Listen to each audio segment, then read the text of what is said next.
Podcast is intended for mature audiences. The views and opinions expressed are those of the panelists and do not reflect in any way those of the podcast partners, sponsors, or affiliates. Enjoy. ThaBoxingvoice.com. All the guys want, I want what Mayweather got. I want what Mayweather got. You done bust your ass like Mayweather.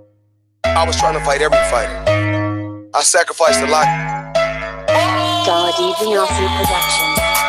to get to where I got. Bust your ass like Mayweather. What I was trying to fight every fighter. Let's get this on. I sacrificed a lot. It's like this. Wait. All right, that's it. Hold on. Bernard, everybody calm down.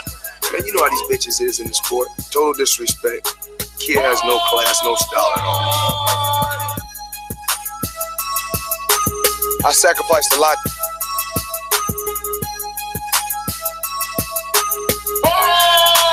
ThaBoxingvoice.com. To get to where I got to. Welcome back, ladies and gentlemen, to another edition of the Boxing Voice Radio. I'm your host, Nestor Gibbs, joined alongside a rotating panel of hosts, and we're here to discuss ESPN's Lomachenko versus Pedraza, a unification match where Jose Pedraza will take out Vasil Lomachenko in a unification. Also on tap is Issac Dogboe and Teofimo Lopez, the young up-and-coming self-proclaimed star. Dazn, the streaming U.S.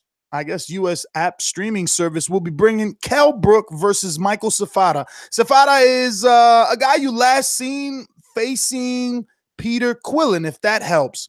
Josh Kelly back in action, and Jono Carroll. They're saying we should be checking this guy out, and that maybe, if I'm correct, he'll be getting a shot at Tevin Farmer pretty soon. Anthony Fowler taking a step up, and we'll talk about HBO Cecilia Baracus card versus Alexandra Lopez. Clarissa Shields back in action on not ESPN, but HBO. She's been bouncing around everywhere from Showtime to HBO to DAZN. A little bit of everything for Clarissa Shields. Juan Francisco Estrada is going to be on this card as well, and we will be previewing that. And the great Larry Merchant returns to HBO for his last card. And last but not least, Tyson Fury, Deontay Wilder, post-fight press conference, the tour, the media calls, Fox Sports, podcast, late-night talk show, Stephen A. Smith, First Take. This fight has been all over, and we'll discuss the aftermath with you guys. What's next? Who's on tap for Wilder, Fury, and Anthony Joshua? We'll touch on Eddie Hearn and his father, Barry Hearn, and their quotes, which might change things just a little bit. We'll also touch on Amir Khan and his offer by Bob Arum in Top Rank. And then a message from Eddie Hearn saying that he would offer double the $5 million for Khan to fight Kell Brook. A lot of news and notes. Ladarius Miller in action. We got Rene Alvarado taking on Carlos Morales. The Boxing Hall of Fame 2019 inductees are in. Gary Spike O Sullivan back in a tune-up. Michael Polite Coffie taking Sands Casino, actually the 2300 Arena in Philadelphia, by storm, going for his 6th win in the heavyweight division. Speaking of heavyweights, Flip Hardgrove is back. Trained by Pedro Diaz, will be fighting in Croatia, and I'm hearing it's Kevin Johnson this time, and if not this fight, the next fight. This guy is moving super duper fast. He beat Amir Mansour for the WBC Intercontinental, so soon enough, the Eastern Europeans and maybe even some sheep will latch on, as this man will soon be a Deontay Wilder opponent, and he's flying up the ranks. Kind of similar to Guillermo Rigondeaux and even Vasil Lomachenko. I know Vasil is hard to compare since he had a title fight in his second fight, but this guy is definitely going very fast. Speaking of heavyweights, Izunu, I don't even know how to pronounce his last name. We call him Uzi. You last seen him fighting Dominic Brazil in an all-action affair in Alabama on the Gerald Washington Deontay Wilder undercard. Well, he's back in action and returns to the heavyweight landscape as we we'll bring up Sean Porter and his thoughts on Manny Pacquiao, possibly KO and Broner, something I brought up here a long time ago. And all my co-hosts, I don't know why they're so excited, and I'll leave that up to them to explain. Vanes Martirosyan signing with a new company, ICB Cage Boxing. New twists on a traditional boxing sport. I don't know. And obviously, our prayers go out to Superman Adonis Stevenson, who suffered some ill circumstances in his last fight out with the nail, Alexander Gacek. And our prayers are with him, man. We hope that everything goes well. He has a speedy recovery. We're here to talk some boxing. If you're just tuning into the live stream, hit that thumbs up button as it helps with the visibility of the show. I'll go out to my co-host and get this thing started. BoxingVoice.com. I've been doing this. I ain't been up and fell off. I've been through the Lennox Lewis era, the Nassim Hamed era, the Sugar Shane Moses era, the Oscar De La Hoya era, Mark Antonio era. I've been through all the eras, and I still been telling you. Too much talk. The thing is this. People want their subjective preference to be the objective reality. HBO needs to fire you. You don't know shit about boxing. BoxingVoice.com. Awesome Saturday. We have the alleged pound for pound Lomachenko, as well as a new superstar, Issac Dogboe. No. His chants has been all over the internet again, having everyone screaming and chanting his nutho. As well as we have Teofimo Lopez, a lot of prospects, as well as ESPN also has, I think, another guy on the undercard. So, in addition to that, HBO is going to close out the very, very, very last HBO boxing card of the year and possibly forever. I know I've been watching this since I was a kid, from the Oscar De La Hoya, Sugar Shane Mosley, Roy Jones. Yes, I'm not super old, but I do remember HBO always being around at that time when I was young.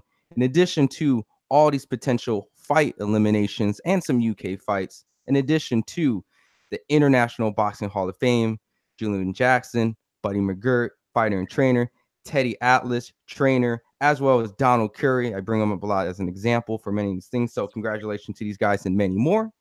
But we're going to pass this on to my boy, Matt. What's up? Daladi Vinyasi production. This is a beautiful performance against a very tough guy in Michael Johnson. How do you feel about it? Fuck that. Conor McGregor. BoxingVoice.com. You know me, Larry. From a wicked entrance, from a flip over the rope into a knock out my when the main thing is I just want the guy. I wish. BoxingVoice.com. Yes. Hip here, haters beware. Obviously, the preview show, flagship show. So obviously, all the fights this weekend. We covered Loma, Pedraza, to Kell Brook fighting the guy that was a stripper that fought Peter Quillen. Correct me if I'm wrong on that. And of course, we have, I believe, the last and final show of HBO. Hold on, sad soundbite for HBO. R.I.P. The era's over. 40 plus years, and it's about to end, and it's sort of petering out. Can't wait to talk about that one, of course, and of course, tons of news to get to, tons of topics to get to and discuss. Call in 1-425-569-5241 or at Nestor Gibbs on Skype. Let's discuss. Let's debate. Let's go. Let's go. I mean, I guess we got to take it from the top.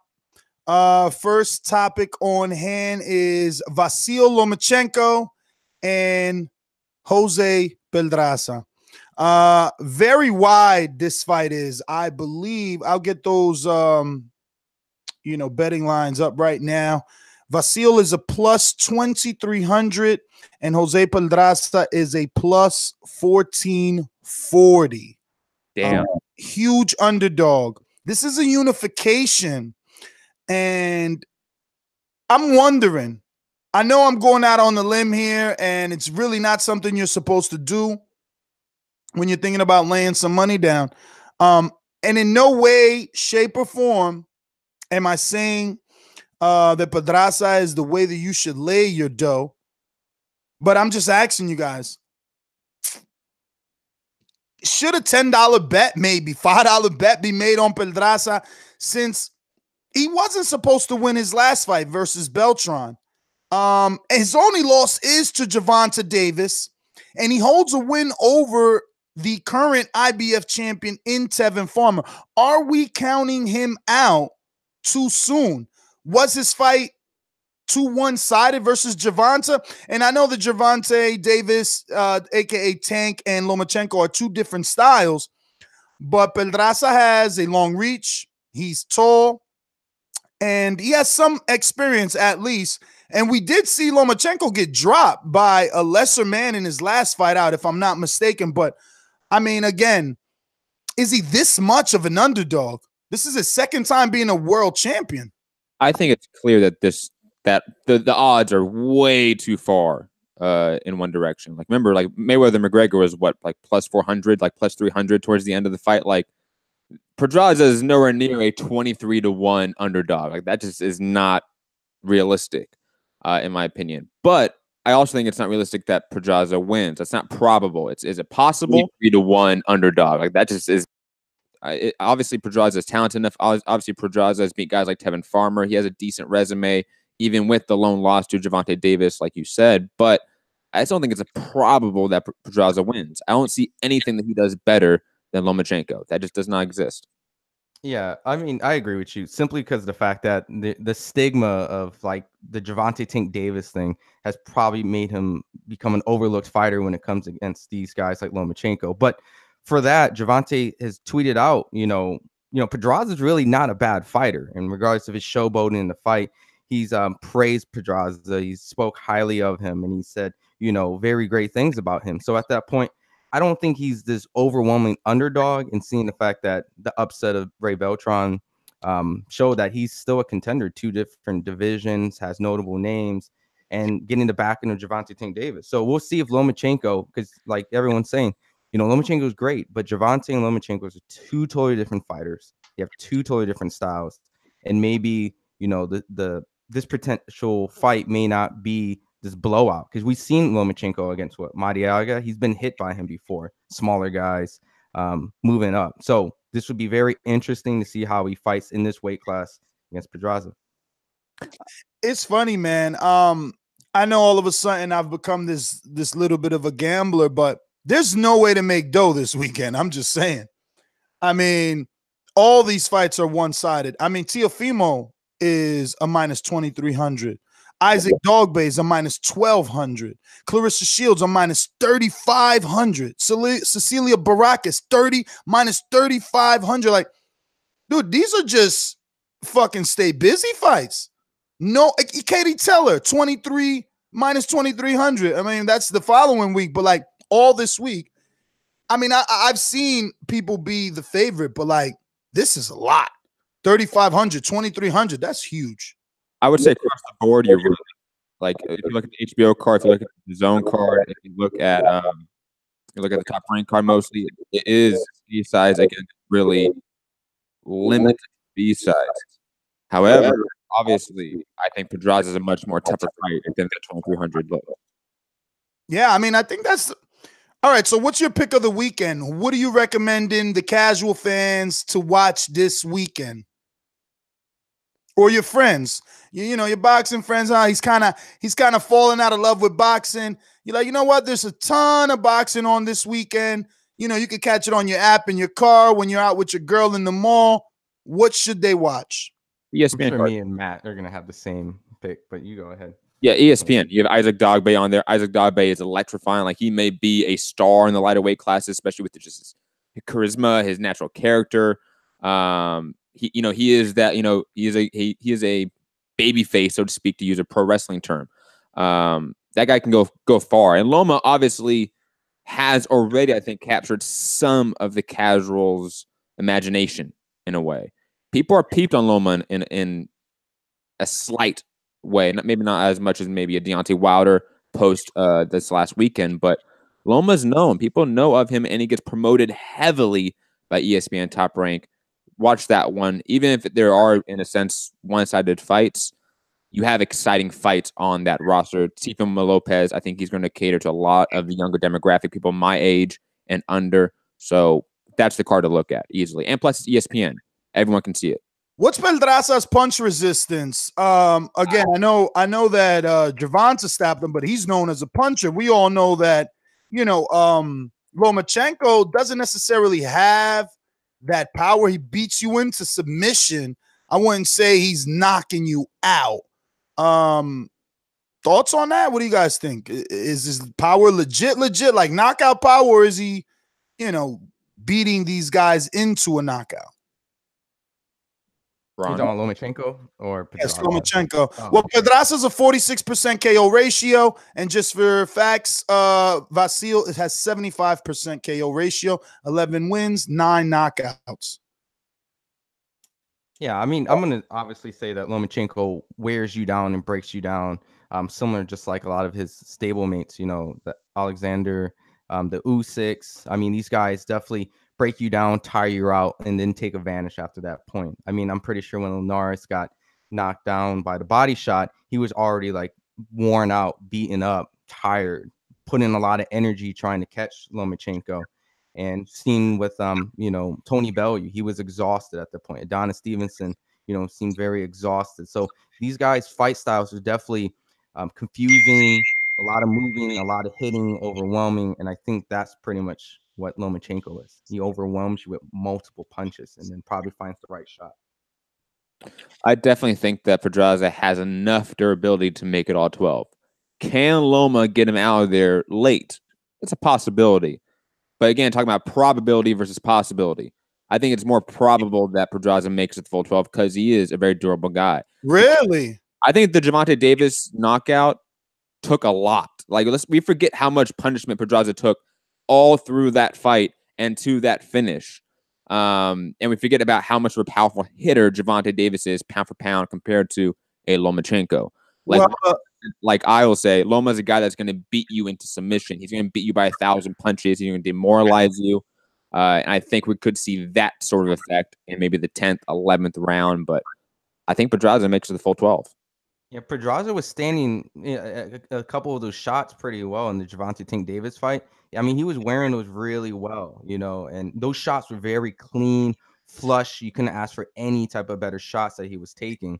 And eventually, it didn't take one shot for Tank. It took a couple. So I would agree. And the final shot that took for Tank, he literally had to wind up his entire waist and all that torque into the left hand to get Pedraza out of there.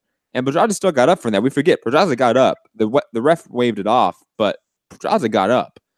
I think Pedraza is durable enough to make it the 12 with Loma. Let's be honest. Wow. I'm looking for a prop bet. See if there's a bet Pedraza goes the distance, because I think that I'm gonna start believing the betting odds. I think you're wrong about that. They have Vasil Lomachenko as a -220 by TKO KO. So they believe he's gonna knock him out. They're giving you a +200 on decision for Lomachenko. I'm just thinking, yo, Pedraza's been in there with a few names. You know what I mean? Beltran, Gabriel Tamayayo. He's been in there with Farmer. He's been in there with Edna Cherry. Nobody stands out as this big puncher, but neither does Loma. But yeah, wow, I don't know. I'm gonna start kind of putting my feet in the baby pool with believing the bookies. I'm gonna just start slightly believing them. Factor in what we know, what the callers say, what my hosts say, but kind of still believe them. I mean, they really had it right with Wilder Fury. I mean, I would have bet the house on Wilder Fury by knockout. It's insane how accurate, these guys are. That being said, I think Pedraza's pretty tough. Like you said, you made a perfect, example about all that Gervonta had to do, how much he, put into those punches. So I'm going to just go Lomachenko 12-round decision. I won't lay any money on it, though. But it's +200. Excuse me? You got plus money, though. I do got plus money on the decision, but I won't lay on it. I won't lay it because I'm not gonna go against the bookies unless it's something I know. And it's like, oh, I was in the gym and I know that, but they know too much. But I was in the gym with Wilder 3 times and they knew better than me. But you know what? We seen the surgical tape. He talked to us. He asked us to keep it off record. And I still ain't even, you know what? I didn't even factor that shit in. But they did. They did. They knew that the right hand wouldn't be 100%. So I'm gonna believe them, bro. They got this saying that Vasil is gonna take him out of there. I haven't found any props though. It would be good to see, like, you know, Pedraza makes it to the you know. Well, I guess this is it. Look, plus 180. I guess I could lay $10 on that, maybe $5, man. Will the fight go the distance? That's you believing in Pedraza not getting knocked out, right? Yes. Plus 180. There you go. We'll also remember, just a friendly reminder, Lomachenko is coming off of an injury. Not That's saying right. that this would play a huge factor, but, you know, it's slightly untested in a professional scenario. Ooh, Ron. I like that, Ron. To add to it, if it's plus 180 just for the fight to go decision, or plus 2 something for Loma to win by decision, just bet on the plus 2 something for Loma decision. There's no way Pedraza wins 7 rounds. Decision, yeah. If you're gonna risk the money, I get what you're saying. You might as well go for the high what they're offering higher and go for the winner. I get you. Yeah, put $10 down, make 20 something. Like, why not? Yeah. There you go. All right. So on the undercard, who do we got? Issac Dogboe. I mean, I know you're super excited. And now we got Matt back. So it's 2 guys super excited about Dogboe.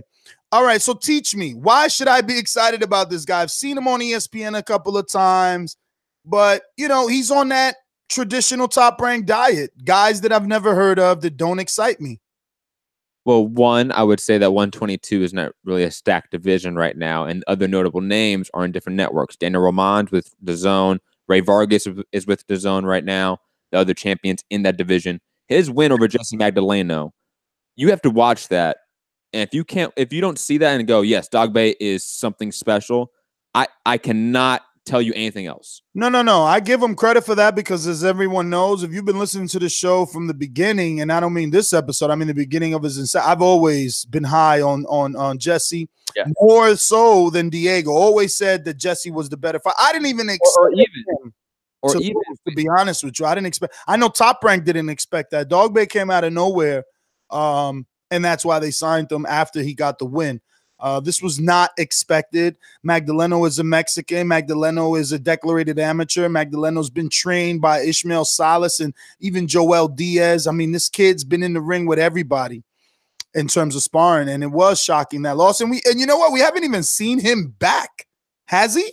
He was supposed to come back under the Uzkatiki card, but I can't remember if he had an injury or something. He was supposed to fight out in Oakland. Yeah, I remember him and Valdez both had injuries, and they both were trained by Robles, and now they're not. Yes. And quickly, just to sort of like touch on what you said, Ness, about Magdaleno and compared to like Diego and stuff like that. He was looked at, in my opinion, as the highest ceiling of all the Manny Robles stable at that time, when Manny Robles' gym was hot. They had tons of guys. You know, he was seen, I think, as the better boxer of the group. And he got outboxed by Dogboe. He got outfought by Dogboe. He got outbeat by Dogboe. And I know that Magdaleno is a highly touted amateur, but so is Dogboe. Maybe Ron can correct me on this, but I think Dogboe was in the Olympics. I think Dogboe is a really credentialed amateur himself that was just slept on mainly due to his geographic region of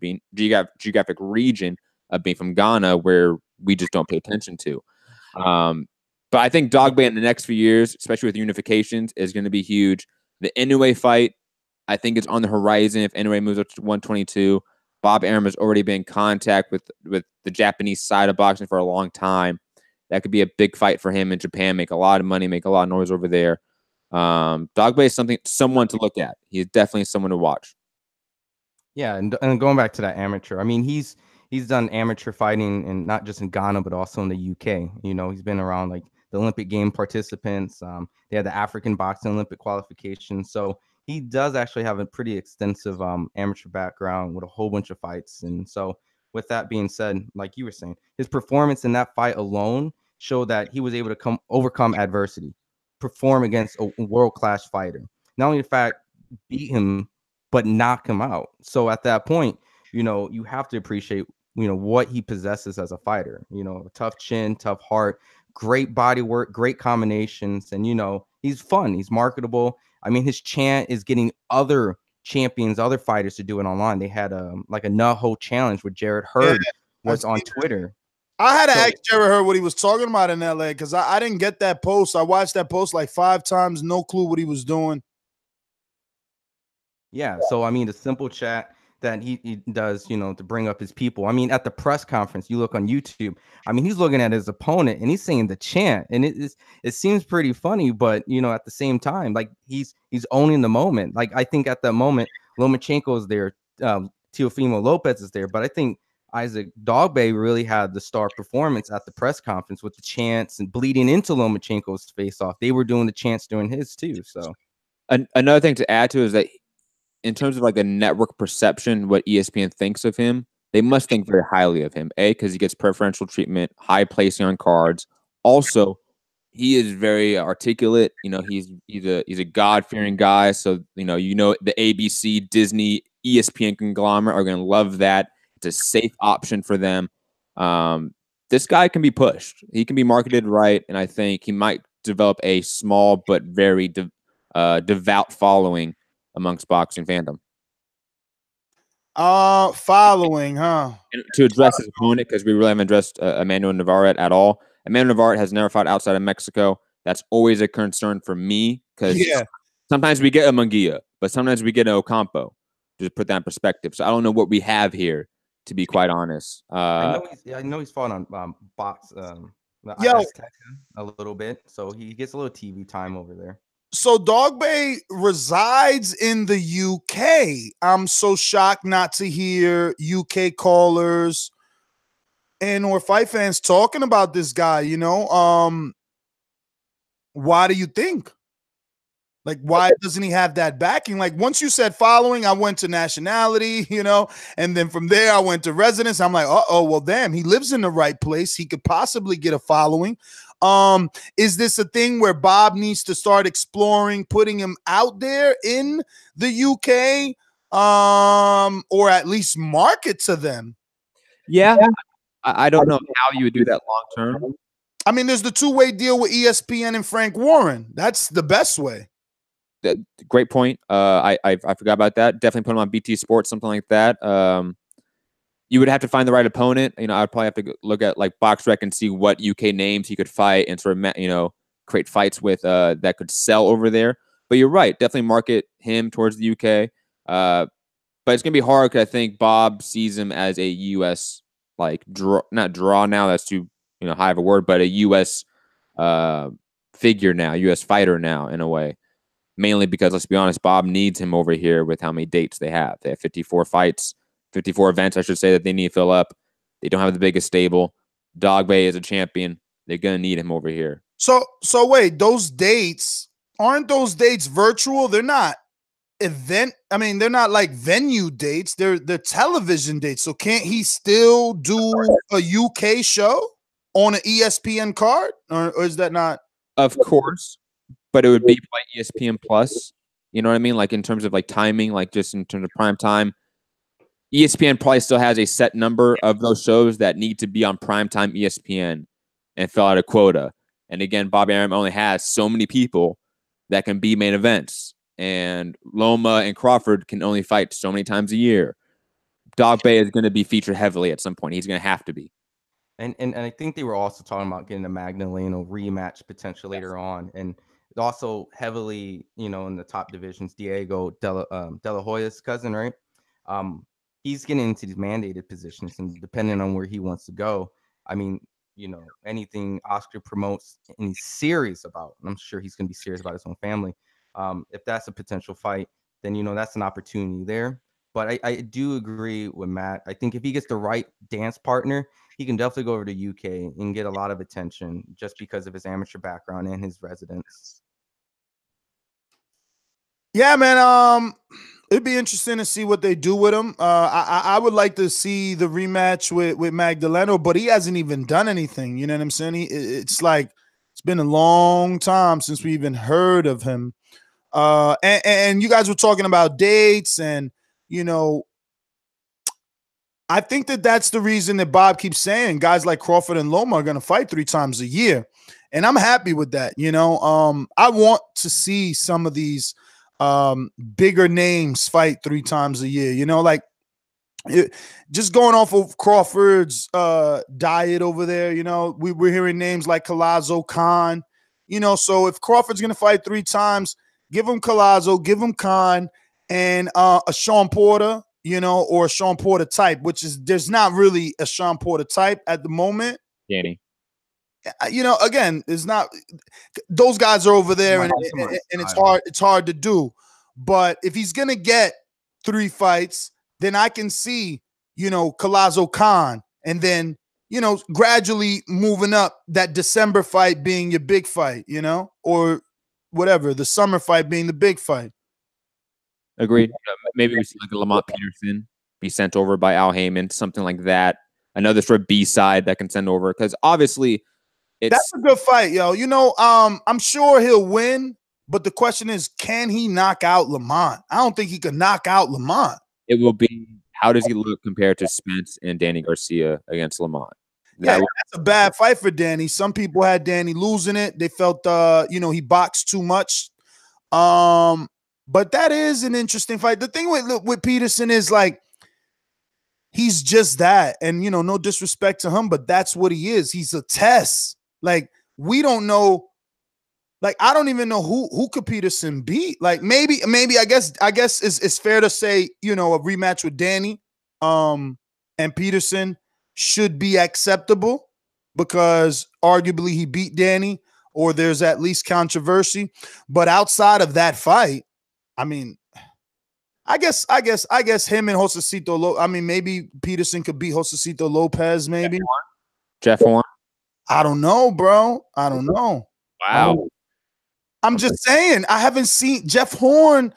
You know, he's got that Top Rank diet. He got fucking not anymore. Remember, he's no longer with Top Rank. He's not, but he is, right? Because he got Pacquiao, then he got Cochran, then he got Crawford, then he got Mundine. So it's like there's really nothing there to assess. He went from like a controversial loss to a fight we knew he was gonna lose. So it's like I never thought highly of Jeff Horn, but I don't de-rank him or downgrade him any more because he lost to Crawford, because I knew that what was going to happen. Like, that fight was strictly to tell me, how are you going to lose to Crawford? You know, are you going to be a Diego Chavez versus Keith Thurman, or are you going to be a Jeff Horn versus Anthony Mundine versus Jeff Horn, where you get blown out? You know, I mean, I think Jeff Horn is in a very unique position anyways, because I think he can be used anywhere in the 147 division as a barometer. And if PBC grabs Jeff Horn for a showcase fight, or, you know, they feel it would be a showcase fight, and put, you know, one of their guys like, I don't know, an Errol Spence, Danny Garcia, Sean Porter, Keith Thurman, any of the, you know, the fighters to kind of compare to, like, I guess, show that this is the side that, you know, this is where it's at, the 147 division, to try to maybe discredit certain wins, try to, I don't know, because if they're starving Terrence Crawford out over at 147, and then they're taking their similar opponents and, you know, derailing them, I mean, I think Jeff Horn still isn't that potential to be used somewhere. That top 7, top 8 at welterweight, just round robin, just get him a tournament, round robin. Everyone faces each other once or twice, and we'd be good, honestly. Everyone else outside that top 7 or 8, just don't fuck with us. Like, just stay away. We good. One day, man. One day we'll get them tournaments, man. But other than that, Teofimo Lopez on the card. I mean, obviously against Mason Menard, good barometer fight. Mason Menard fighting Devin Haney, and Ray Beltran obviously being knocked out by Ray Beltran. Good to see that for a guy like Teofimo Lopez with only 10 fights. This should be a win, though, for Teofimo. Like, easy, unanimous decision. Should win every round. Mason Menard is durable, but not the greatest guy out there. I don't know about easy. I don't think that Haney had the easiest time. He had to go around that guard a lot. It took some time for Haney to get the job done. Huh? Comfortable. No, very comfortable. Absolutely comfortable, yeah. But Menard was consistently blocking. Like, he had to work to get the win because the dude was just there to, like, not lose. He was. But that's Menard, though. Menard's that guy to where He's tough, durable, but he's not really going to challenge these top prospects and beat them. We haven't seen that yet. Menard's only lost to guys we know. He's only been known to be to be able to take a shot, other than the Ray Beltran fight where he got knocked out in vicious fashion. Let's not forget how vicious that knockout was. So, I mean, Teofimo Lopez should win this one. I think rather dominant fashion. I like that he's up this quick, right? Like it's a barometer already with Haney, you know, who has double the amount of fights. Agreed. Now, do you think if Teofimo Lopez, because based off his style, let's say he stops him quick, easy, and early, right? Does this discredit anything Devin Haney doesn't unravel anything, or it's just a stylistic two totally different guys? It credits Haney, but it definitely, and I was gonna say that from the beginning, like Teofimo has to shine because he talks mad shit, and I ain't calling this shit in a negative way. This is what I like from my fighters, but when you talk like this, you got to back it up. So, he it's not like he hasn't talked about Shakur, about Haney, about all these guys, about Lomachenko. So this is absolutely more than a barometer. This is him having to outdo because he says he's that good. Daniel just popped on and he interviews him more than us, obviously, because he's in Las Vegas. And every time he talks to him, I edit it and I hear him say the same thing. He's ready for Loma. He wants Loma in 2019. He's basically saying it's Bob keeping Loma away from him. But Daniel could tell you better. Exactly. That's sorry I'm late, guys, but that's exactly what I wanted to touch on. So every time I talk to Teofimo, I was just texting him the other day. He was basically saying, look, man, this is basically going to be a fight to prepare me for the winner of Pedraza and Loma come Saturday night. And he's like, maybe not the first half of 2019, but definitely the second half. He wants that title shot, and he consistently talks about it. I mean, Teo was one of my first interviews, and he's been talking about it for a while now. Like you said, he does talk mad shit, and so far he's backed it up. He's very enthusiastic and shows a lot of character in and out of the ring. So I think the matchup is good. Definitely a step up. And like you said, obviously Haney fought Mason Menard, but Teofimo has about half the amount of fights. So it'll definitely be a good barometer, kind of see where he's at and see if he is going to be ready for a title shot come 2019.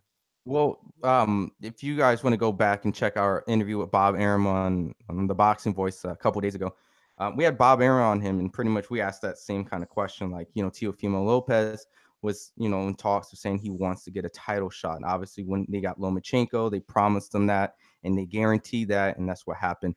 Bob Arum seemed somewhat hesitant to bring Teofimo Lopez to Lomachenko based off his amateur pedigree and where he stands right now in the current state. So he was saying that maybe Teofimo Lopez may move up to 140, or another option I was thinking, because there is the Richard Comey potential fight in February for the IBF vacant belt that Mikey Garcia left to go fight Errol Spence. If they don't give that potential winner of that fight for Lomachenko, that could be maybe the route they could push Teofimo Lopez at, and not bring him to Lomachenko, but at another 135 division that Mikey vacated. And that they could always, I mean, if they were to want to, they could always unify. If they do go that route, you get what I'm saying? They could always feed Teofimo for that IBF strap and then unify with Loma down the line if they were to want to do that.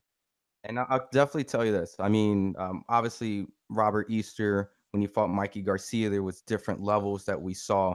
But Richard Comey is going to be a big step up, or the winner of that for Teofimo Lopez. So I would like for him to maybe get a couple more fights. And I know the ideal is to get the championship, but I just want to make sure that these fights slowly move him to the direction where he's at, because, the 135 division does have some talent in there.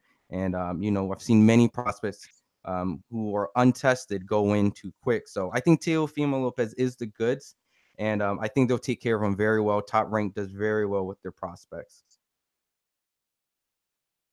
Totally agree.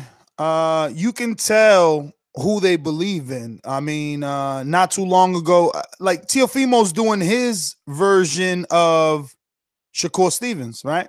Shakur Stevens just fought a guy a lot faster, who's a barometer to gauge opponent, someone we can, compare him to performance and opponent, because he faced a common opponent with Felix. I was going to say Felix Trinidad, but he was being marketed behind as the next Felix Trinidad. What's his name? Felix Verdejo. And, RIP. Yeah, right. RIP. Because even Teofimo Lopez already got one of those scalps on his resume, and that was his thing. Like, I got to do better than Verdejo. I did better than Verdejo.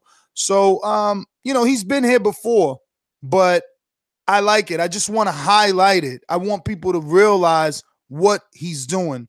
He's 10-0, and just to put things into perspective, there's a kid, I've mentioned on here numerous times. He has a brother who fought Demetrius Andrade by the name of Alantes Fox. The kid I'm talking about is Michael Fox. Michael Fox is 18-0, and you guys still haven't seen him. You probably don't know who he is yet. So that's the difference, Teofimo's on that fast track. We got to watch his hands, though. Make sure he's not going to keep getting injured because he's going for these big finishes. And I'll just say, I've never been a fan of the acrobatics in the ring. I'm fearful of twisting an ankle, falling forward and embarrassing yourself for the rest of your career. I just think it's very unnecessary. Obviously he's young, agile, athletic, and he can get away with it. But he's still doing it immediately after a fight, which, God forbid, he destroys his next opponent.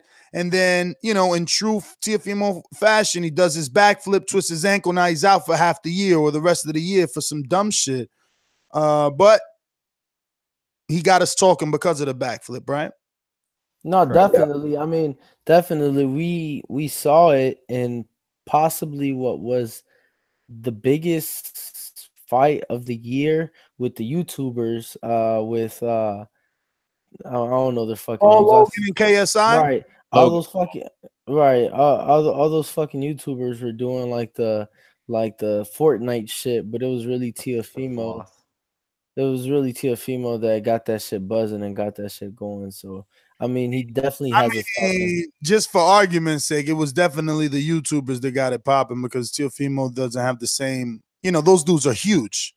But no, what I'm saying is though that we saw Teofimo do that way before they did it in their fight. They just fought in August.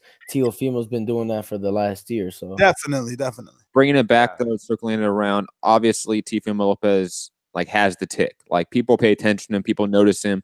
And now the current crops of prospects from Lil B-Hop, Devin Haney, Shakur Stevenson, Michael Conlon.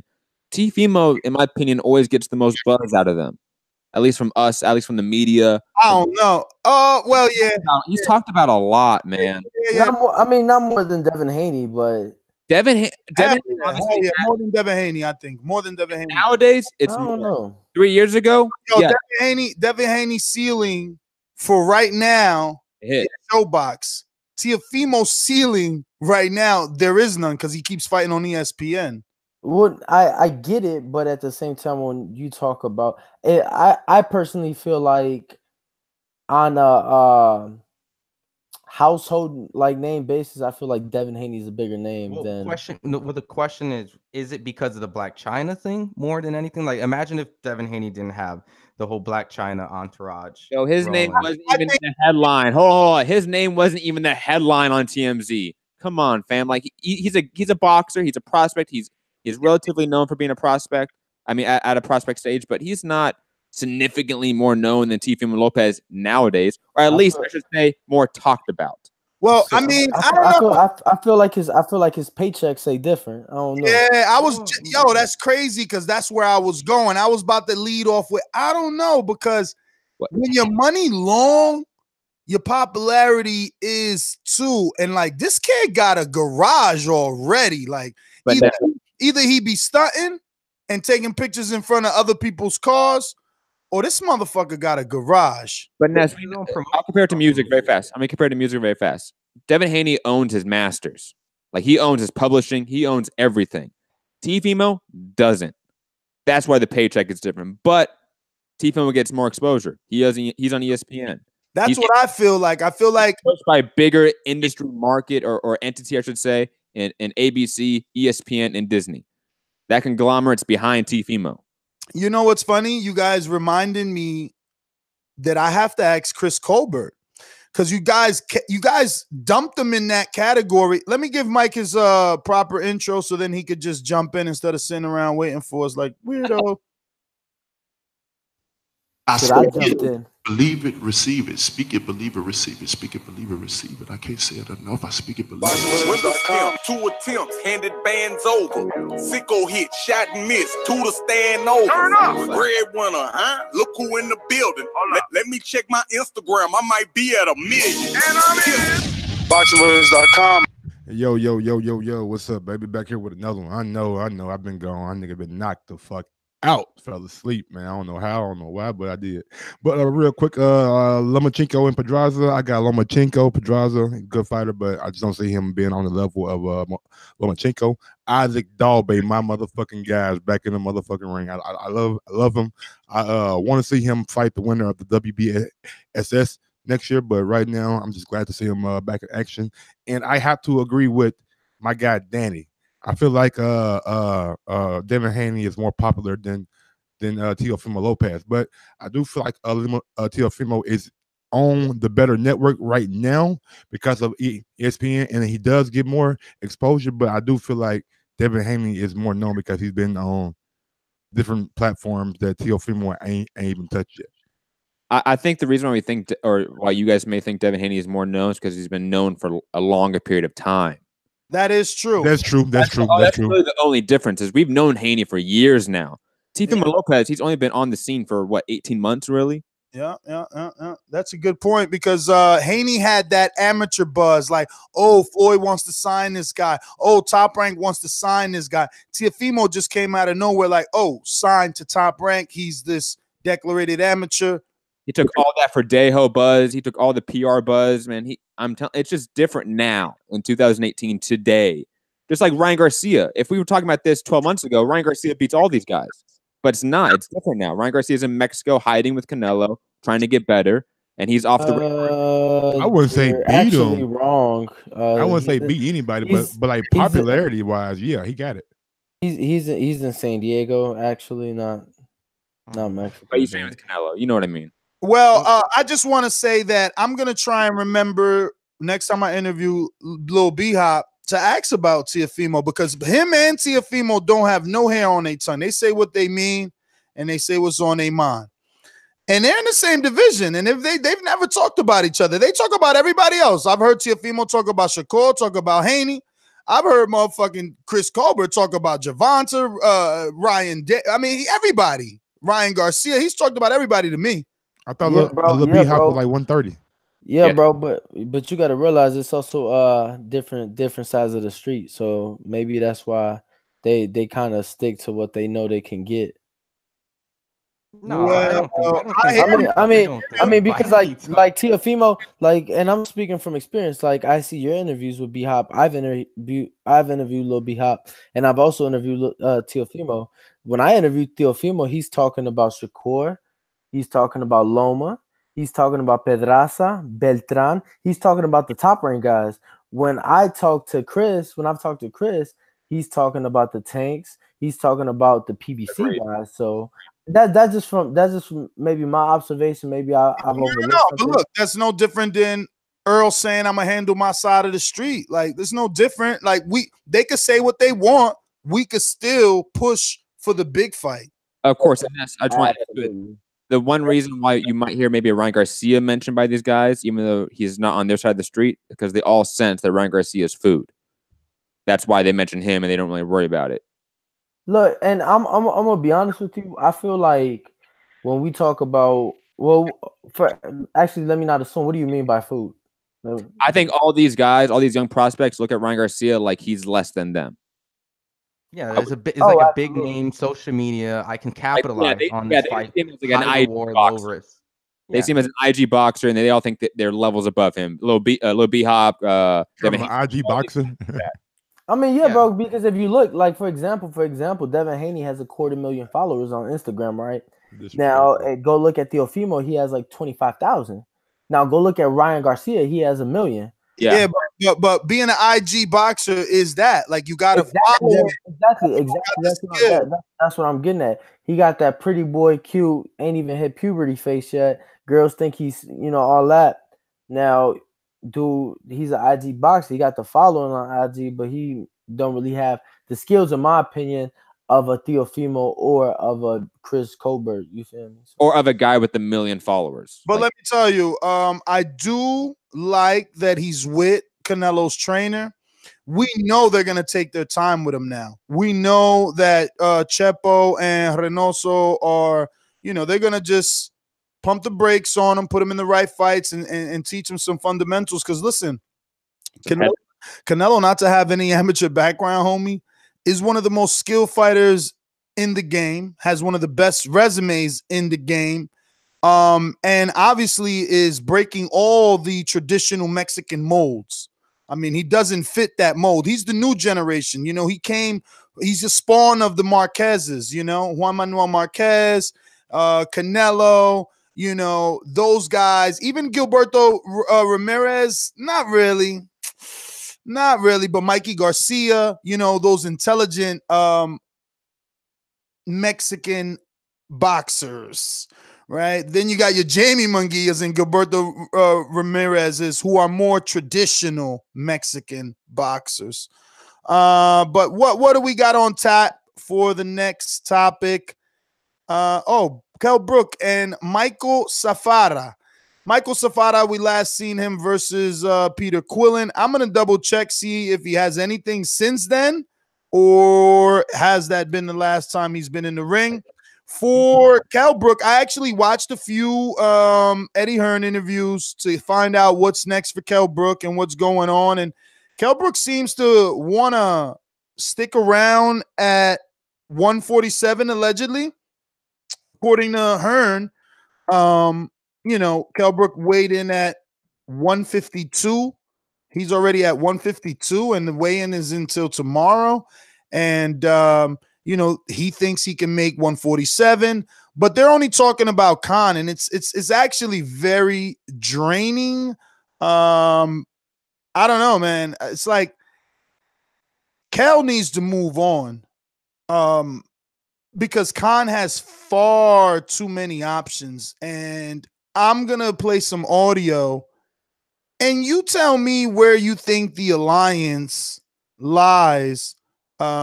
Between promoter and fighter, between these two, because again, if Khan has all these options, I'm not understanding why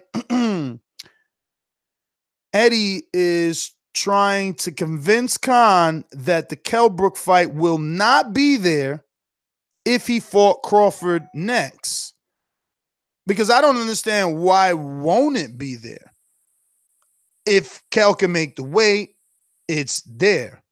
And honestly speaking, if Kell is only going to try and make that weight to fight Khan. I don't think he's going to really fight Sean Porter for a rematch. Errol Spence for a rematch. I don't see that. And nor do I see him trying to go and fight Jarrett Hurd. Those are tough fights. Kell's in a stage of his career where he's on that Tony Bellew route. They're looking for the right fights to maximize and make the most money. Correct me if I'm wrong. Do you guys feel differently? No, totally agree. Totally agree. Absolutely. And I feel that he went up to 154 because of difficulty taking the weight. So if he's going to put in the extra work and, everything that goes behind that, making weight, making that 147 mark, it definitely has to be for the right price. Undisputed for history. Sorry about that. Look, man, I'm just really disappointed for Kell Brook, man. He been calling this guy out for fucking 10 1,000 years. Khan always said the same thing. Oh, he ain't fought nobody. Or he didn't do this. He didn't do that. And Eddie Hearn came out today and literally said he will make double what he make if he fight Kell Brook than what he will fight Terrence Crawford. Yeah, but I don't believe Eddie, bro. You ain't got to believe Eddie. Eddie do numbers. I don't think you promote much boxing, do you? I was hoping that you specifically, I'm telling you, I was watching this video and I was like, watch Mike fall right in this trap. What trap is that? I'm going to tell you the trap. Let's go. You're saying that you believe Eddie has $10 million for Khan. $10 million for Khan plus pay-per-view upside, right? You also have to believe. I'm not saying 10 million plus pay-per-view upside. No, I'm not saying that. That's what he said. He said he's going to make double the offer, which is 10 million. It's 5, so he's going to make 10. The offer was pay-per-view upside, so he's got pay-per-view upside. Listen, we're arguing that. I'm not even trying to get any like technicality on you on that. No, I think you misunderstood him though. I'm going straight for the jugular, all right? All right, let's go.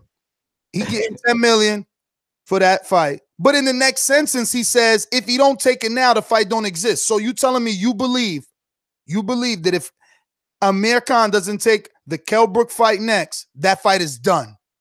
That fight is over. The fans will turn their back on him. Go listen to the interview, bro. I feel like if he fights, that he says, bro. And you ask me a question though, and then I take my answer. I feel like Amir Khan, when he goes and fights Terrence Crawford, everybody knows that he's going to lose. And maybe, well, I can't say that because the guy brought up a fucking great point earlier this morning. Russell Peters. As long as Amir Khan is boxing, he has a big fucking demographic that's going to support him. So I have to disagree with Eddie with that on that premise. But I do think it loses a little bit of luster if he goes and fights somebody else before he fights Brook. I don't think that's the issue. I don't think the issue is that the fans aren't going to be interested in it if he goes and gets knocked out by Crawford. The issue is, can Khan keep coming back after these knockouts? Can Khan mount up another comeback after being knocked out by Crawford and fight Kell Brook down the line? That's unlikely.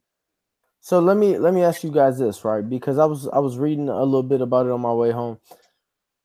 Do you think that Khan makes, if not double, but significantly more against Kell Brook than Crawford?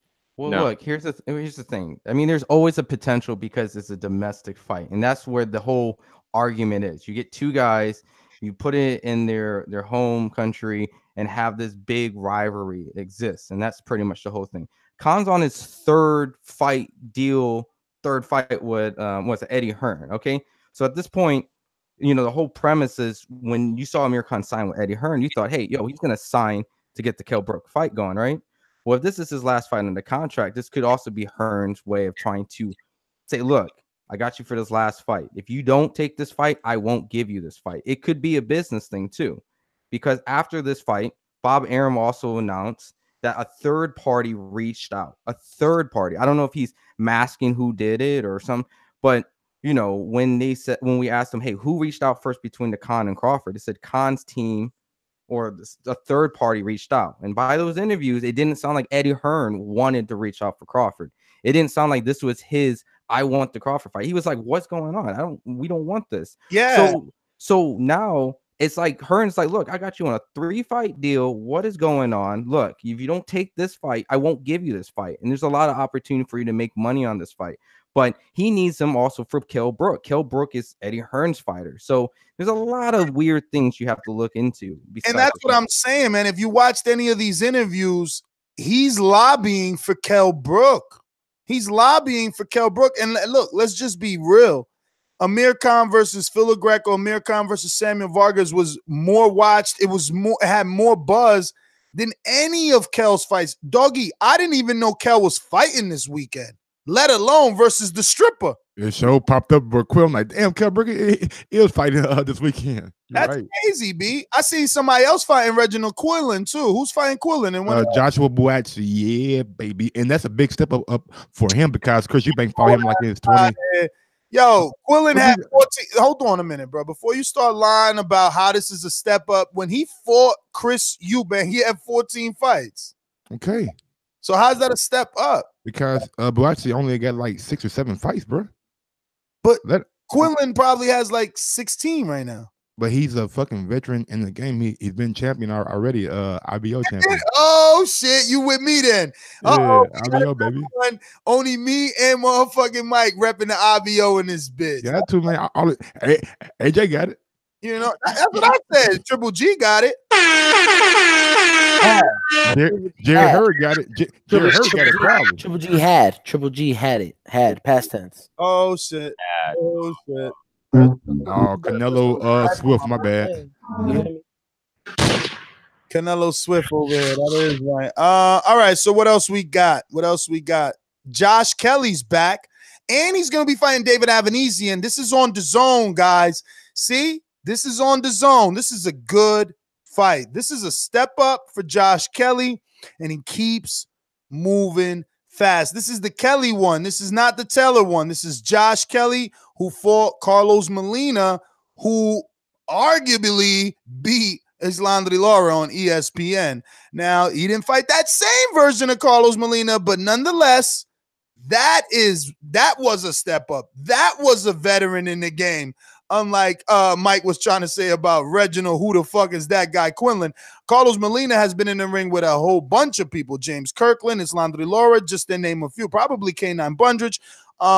So that was a great win for Josh Kelly. I'm locked in.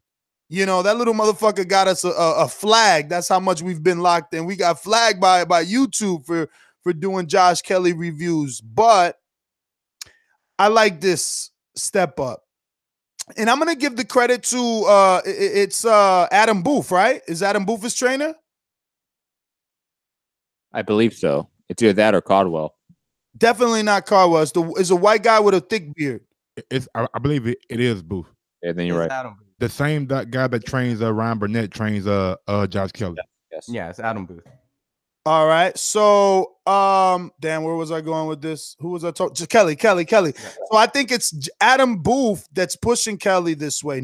This is not your typical Eddie Hearn diet. This kid is flying and he's taking decent fights. This is a common opponent with who, if I believe, I'm not using boxer, but maybe Broner fought David Avanesian. Shane Mosley. Shane Mosley. That was his last fight. And I just double checked. And he fought Lamont Peterson. Lamont Peterson took that WBA regular title from and he fought and then fought Earl Spence after that win. Right. And the Mean Machine this year or something. I think that's where I last. Yeah, and I did double check. Wait a minute. Did he really fight the Mean Machine? See, this is the problem with Top Rank. Like, why didn't we know that? That should have been a little more. Why are we highlighting Josh Kelly? I didn't even know. So that means that David Avanesian already lost to Mean Machine before Kelly gets to him. So what is he coming off for 2 straight losses? No, he's coming off a loss, I think, because I remember he won and then Mean Machine fought him. That's when I really. I'm gonna go ahead and double check it on my good old friend BoxRec. Regardless of what it is, I'm going to address what Ness said about the diet that he's having per Josh Kelly. It's not market standard at all. Like across the board, PPP, Dazn, like you look at every network and stable, most prospects aren't running up the rankings. No, they're not. And David beat Sugar Shane Mosley, then lost the title to Lamont Peterson. Came back, fought a bum from the UK last year, and then fought the Mean Machine back in February. And just so we can be fair though, because I that was Sugar Shane Mosley's last fight, I believe. Was his very last. I made that clear. It was his last fight. Yes, sir. Okay. I mean, this is a decent guy. And we know. His biggest win, obviously, is Mosley coming, going into retirement. But it's a barometer fight. You know what I'm saying? He should lose, and the question is, how does he lose? I mean, he's got an option to impress us because Lamont Peterson, who we know well, won a unanimous decision, and the Mean Machine, who we don't know, but they're obviously marketing him as a mean motherfucker, got the TKO. Right, and out of his 3 losses, that is the only KO/TKO loss that David does have. So obviously that is kind of something to measure off of Kelly's performance come Saturday. This a 10-rounder or an 8-rounder? Does anyone know that info? It doesn't say. It doesn't. I think it's a 10 round. I think it's a 10 10 rounder too. It's a 10 rounder. It is a 10 rounder. Yeah, And real quick, I'm at 10, 12 now.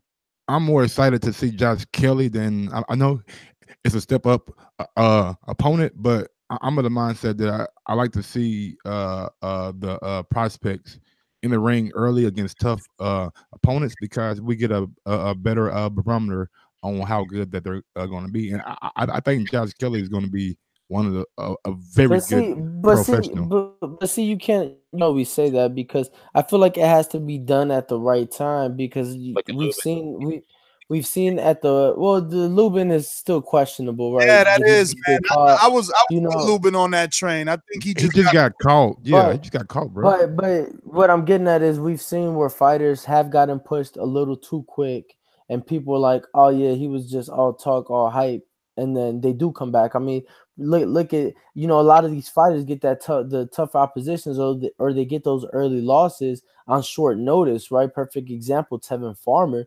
Tevin Farmer has plenty of early losses in his career, came back, and now he's the current IBF champ.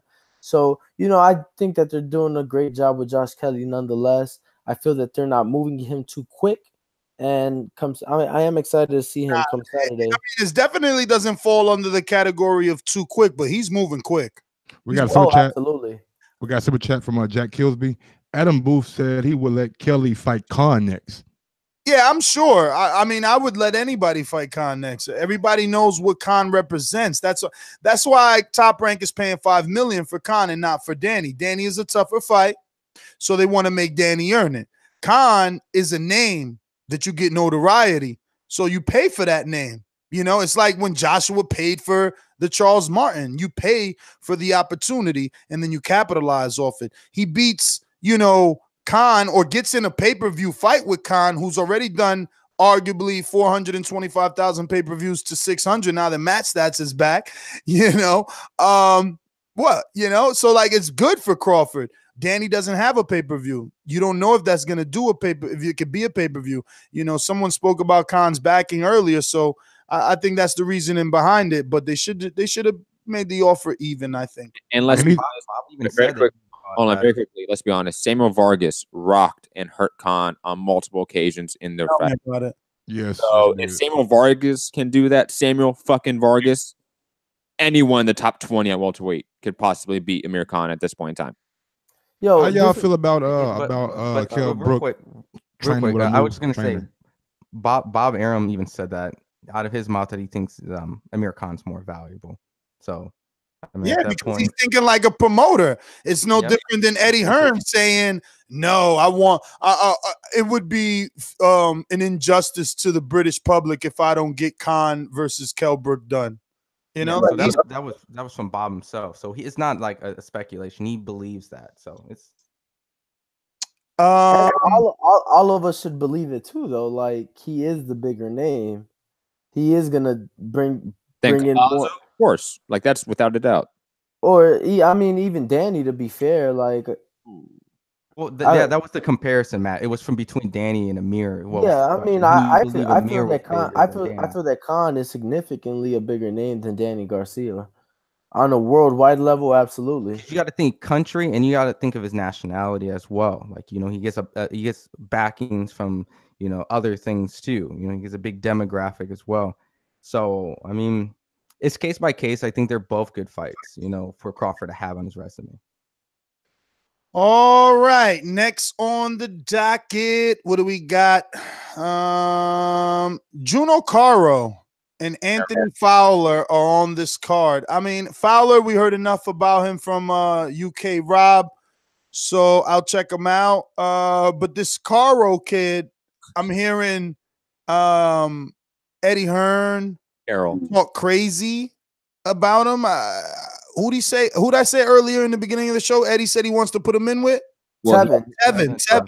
So the winner of that fight will be the mandatory for Tevin. Yeah. Juno Caro and Tevin have on numerous occasions recently went back and forth on Twitter.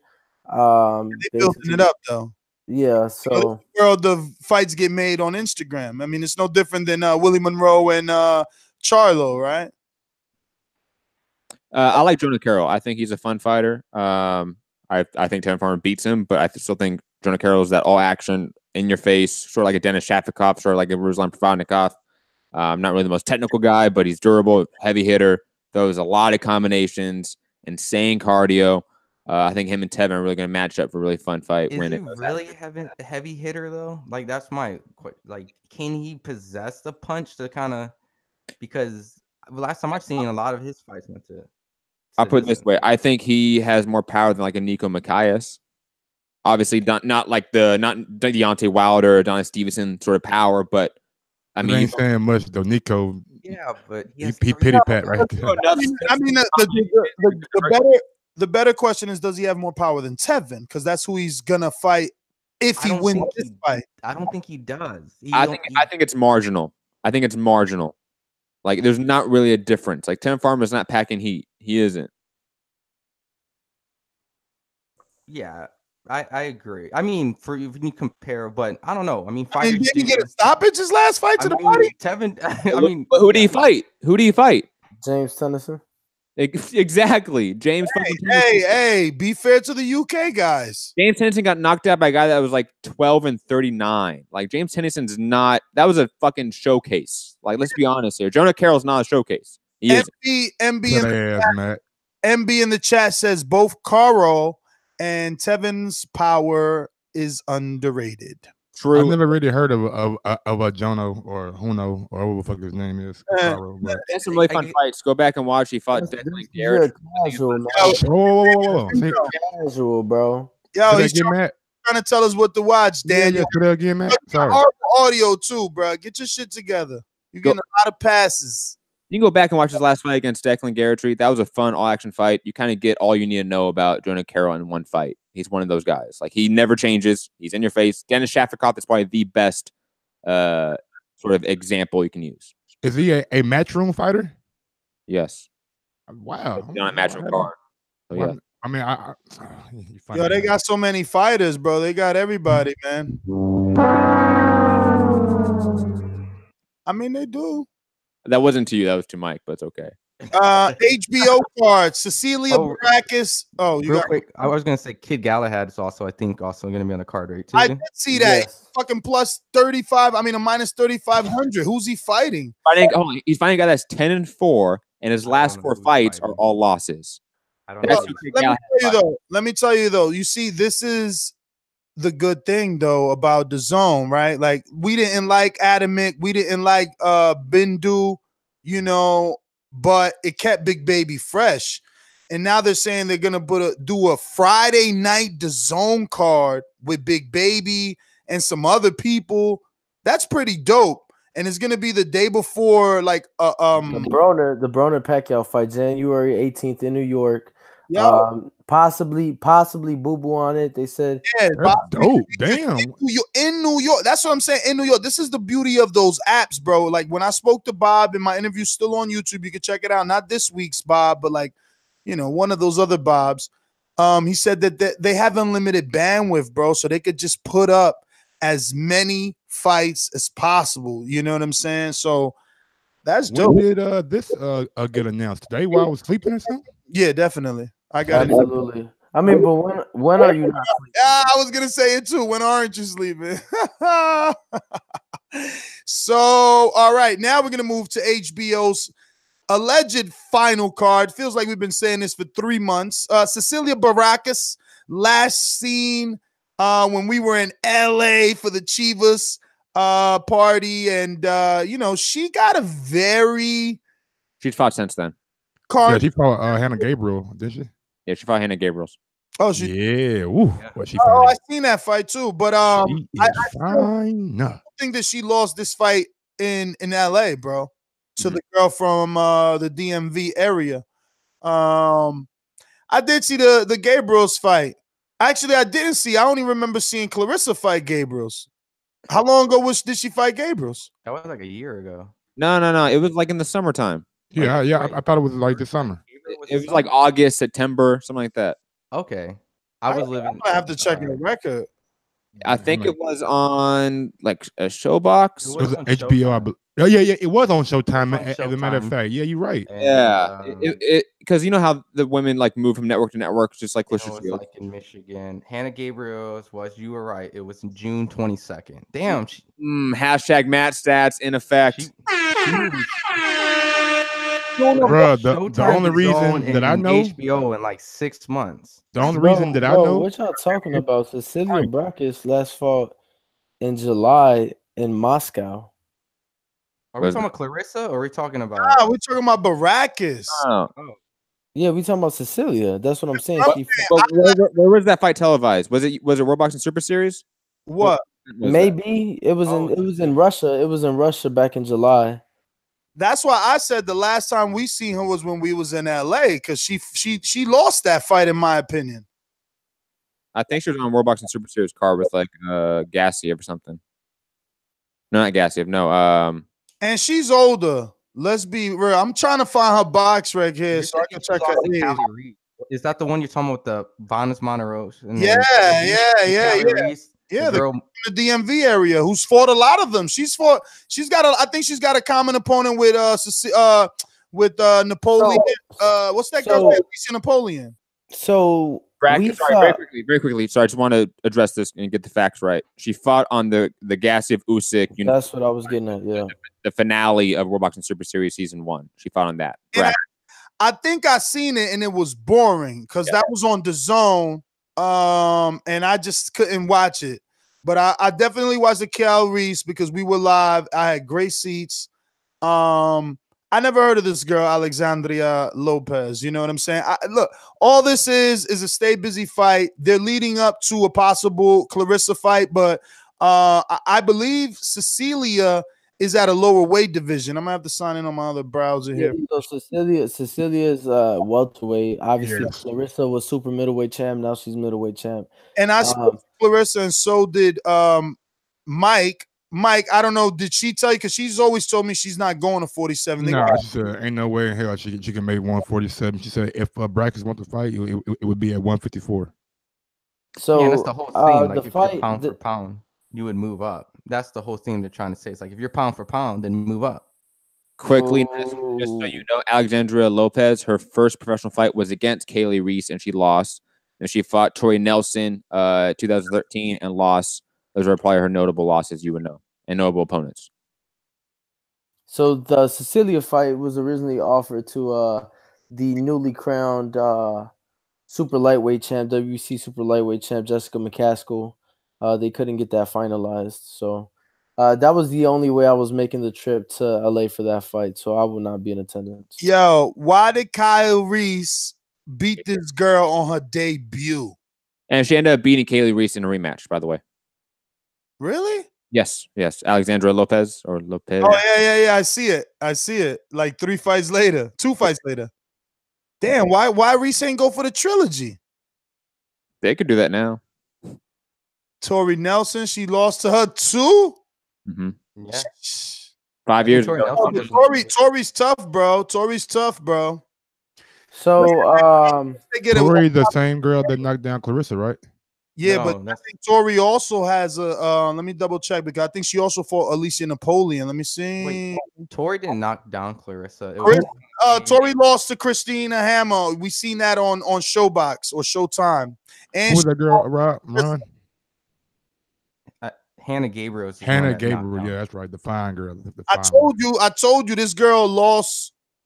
Oh shit, she beat Alicia Napoleon. Whoa. This is Alicia Napoleon's only loss, who actually is the WBA champion in the middleweight division. I'm shocked that Clarissa ain't go after this girl yet. This girl signed to Lou DiBella. She's super pretty. It's going to be easy to market. They got common opponents with Tori and Hannah Rankin. I guess Lou's really trying to build to see if he could do, something bigger. Imagine we get a fucking pay-per-view women's fight. Has Christine Martin ever gotten that? Because I remember her being on Mike. So, Layla Ali was the first woman, and I don't know if the only woman, but she was the first to be on a women's pay-per-view. It was against somebody's daughter. It was Fraser's daughter. Yeah, Fraser's daughter. And if I'm not mistaken, that fight was in Verona, New York. I'm pretty sure. It's gonna be a hard sell right now to put a lady on pay-per-view as the headline, but to have her like support, I will go with that. Well, I mean, if they do British prices, you know, $20. You know, the issue is you got to build Alicia Napoleon's profile. You know, you got a beautiful woman with great skills, already a champion, earned it the hard way because she got an early loss, and you know she signed a Lou who has all these connections, but the only name we know in the middleweight division is Clarissa and Christina Hammer, and Hammer is a division above, right? Where's Hammer? Is 68? 160, She's I at believe. 60. That was one of the biggest reasons for Clarissa to come down from 168 to 160. You know, that Clarissa was actually at Napoleon's last fight, and that was out in New York, and she was kind of trying to build her profile by using her IG and filming the fight. So I think she's aware of like, let's try to get this fight, but let's try to build it more because she wasn't on a televised spot. It was on the Andre Berto, Devin Alexander. She had the last fight in the slot, which people did actually come out. They had Napoleon shirts and, you know. She's got them. I've been to her fights here in New York, and, you know, they're local, obviously, and she fills them up. Well, just like Heather Hardy drew in the tri-state area, before not like on a bigger scene. Like women can made it to HBO. Yeah, women can draw if you promote them right, especially promote them regionally first. Really promote them heavily where they come from. And obviously, the reason why a Napoleon fight's not on the table right now is because the Hammer fight is still in contract. Like that's still under contract. They still are supposed to fight next year in the first quarter. So that's why. Yeah, but Clarissa got a pool in AJ. She's chasing Hammer all around. Hammer's using her name to raise her own fucking profile. Because let's be real, we didn't know Hammer. We didn't know Hammer. Hammer's known over there in Germany and in Eastern Europe. It's like the Klitschko. She gets her bags over there, right? That's why I'm using air quotes, and I repeated, we didn't know Hammer. I didn't see that. In the ring, I didn't use them. I'm using them now. She's jumping in the ring on Clarissa's fights in heels, taking pictures 3 fights in a row. She wants to raise her profile. All of a sudden, the fight is signed. She's injured. She wants to further raise the fight. And I have no issue with that because Shields is going to fight these level opponents and beat them, and it's just going to continue to build it up. And now I think she's setting a good example. Same with her and Brackus. For going to every network and not caring about who they work with. That's a great standard to set. I think it was a down. I'm sorry, Ron. I think it was a downfall on the part of Hammer to get injured, whether it was real or not, because you allowed this woman to have a very good year. Her confidence is at an all-time high. She's super busy. She's now with John David Jackson, and she's learning her body. She's learning how to lose the weight better. Like, they fucked up. They fucked up. Yeah, she definitely looked better in that fight. And I would definitely say what's going to be so interesting this Saturday, and I think a lot of us thought of it, Clarissa's on the same card as Brackus. You don't think she's going to vocalize on that stage and say, look, I want that fight. You guys came here to see her? Well, I want her. And if she performs, and let's say we get a woman's knockout, right? So let's say she stops her, and she's talking, building the hype, because you know she wants these fights. Ron, just imagine, just imagine, because I thought it. Just imagine Clarissa being interviewed post-fight by Larry Merchant, because they're bringing Larry back. They're bringing Larry back. That shit'll be fucking classic. Hey, but just quickly, Nuts, because we did briefly touch on the possible Big Baby fight January 18th in New York.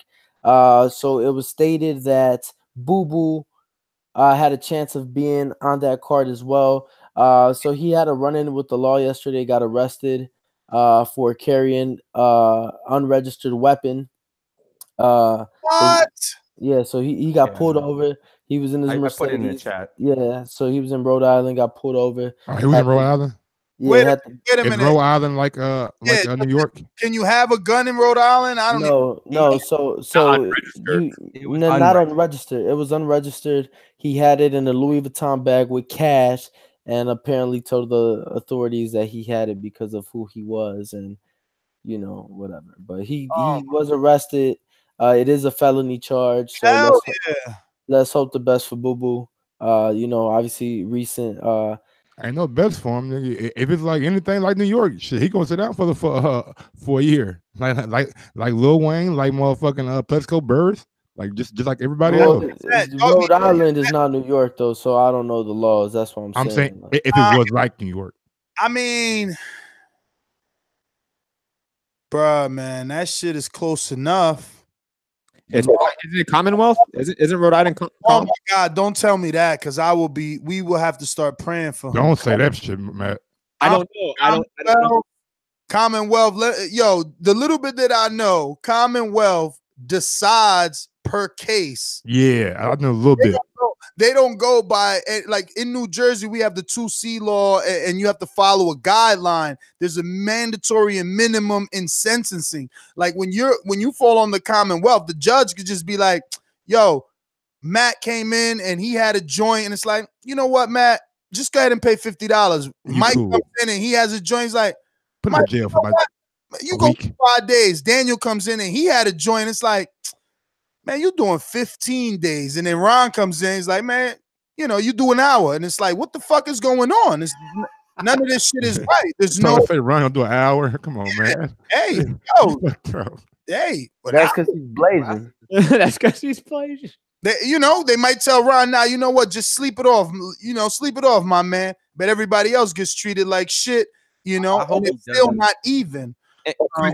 Quickly, I'll say this because obviously this is a developing case. We'd really not know more information. Obviously, it's going to be we're going to get more information later on down the line. But for fighters out there, especially when you hit championship caliber, when you gain that money, just like when you're driving, get a driver. Like have one of your homies drive so you don't drive carrier, bro. A carrier with a license, bro.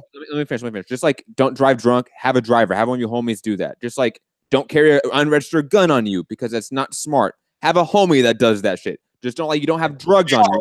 No. Homie that has that. No. Then he'll bail him out. That's what Matt's trying to say. No, I agree with Matt. I totally agree with Matt. That's how you run, though. You have your entourage. Have that shit. That's how. Goddamn right. That's how I hear you, and I agree with Matt if it's all a bunch of street dudes. But if you're Demetrius Andrade, you hire a security guard that has a firearm and a permit to carry because your intention is to be secured. So he's saying to the officer, I have this gun because of who I am and all this money that I make. So if someone attacks me, am I going to shoot? That's what you're telling the officer.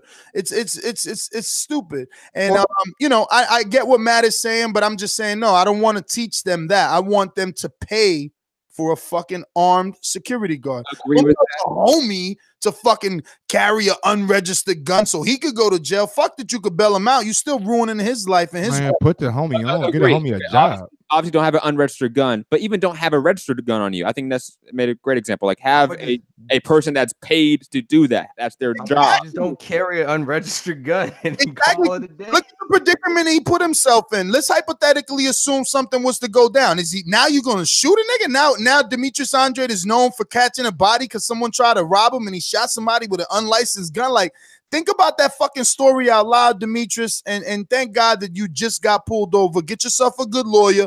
Hopefully you get probation. You've hopefully never been arrested. You could get some sort of PTI or something and have Lou and even Eddie come down and talk for you in court the way that Oscar tried to do for James Kirkland. But definitely use all your resources. Start doing some community service right now. Start doing some public outreaching, going to the schools. Start telling your story and how you made a mistake right now because that shit was dumb. I swear to God, I don't like when people are on, God give you that opportunity, especially Demetrius, let's take 1 second to realize how stupid of a mistake this was. Because 3 years ago, what position was Demetrius Andrade was in? 2 years ago, what position was he in? You know what I'm saying? A year ago, he's in other people's press conferences calling dudes out. And I know he gonna hate me, but dog, it's real. Because I've been where you might go. And you don't want to go there. Not where you as world champ. As a world champ. Exactly, not where you at in life right now. You feel me? think about this. Andrade just got the belt. Like, he was just now getting in line for a Jacobs unification, Canelo fight. Like, he was just getting to a point where that's what I'm saying, bruh. Look, you know, obviously we wish and hope nothing but the best for Boo Boo. This just occurred last night. We don't really know what's gonna come of it, but hopefully it's fake. Hopefully it's fake news. You know what I'm saying? It's on the Providence Journal.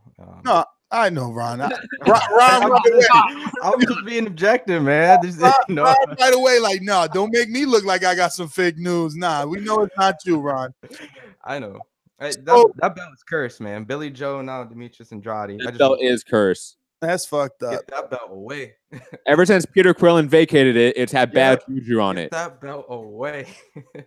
So on the undercard, obviously, Clarissa's there. We spoke of her possibly getting in the ring and being vocal. I just hope she says to, you know, Max or Larry, look, Cecilia gets all this love. She needs to move up. I've moved down already. She can move up and prove her pound-for-pound status. As far as Clarissa's opponent, Faniki Hermans, I never heard of her. Never heard of her. This whole card kind of sucks, I'll be honest. It was supposed to have Chocolatito's kind of return showcase, but he got injured. So now we got Estrada. And Estrada's fighting a guy that I really don't know. And I love the lighter weight classes. I really don't know the guy he's fighting. So like even Shields and Brackets, two female fighters I love to watch, but they're fighting relatively nobody right now. All showcases on the last final HBO card. It's just depressing, man. Very, very disappointing. Disappointing.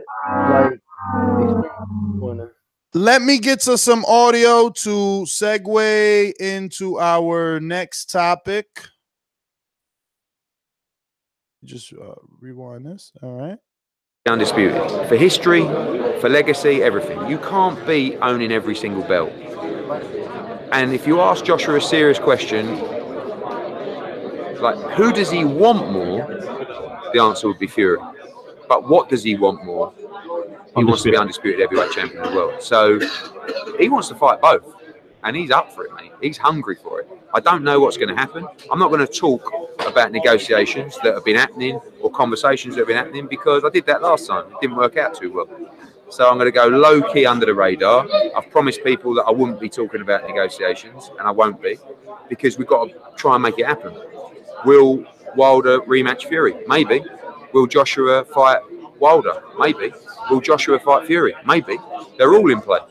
So it's going to be interesting. It's going to be interesting. But certainly, Fury has options, Wilder has options, AJ has options, and there's never been a better time for the division.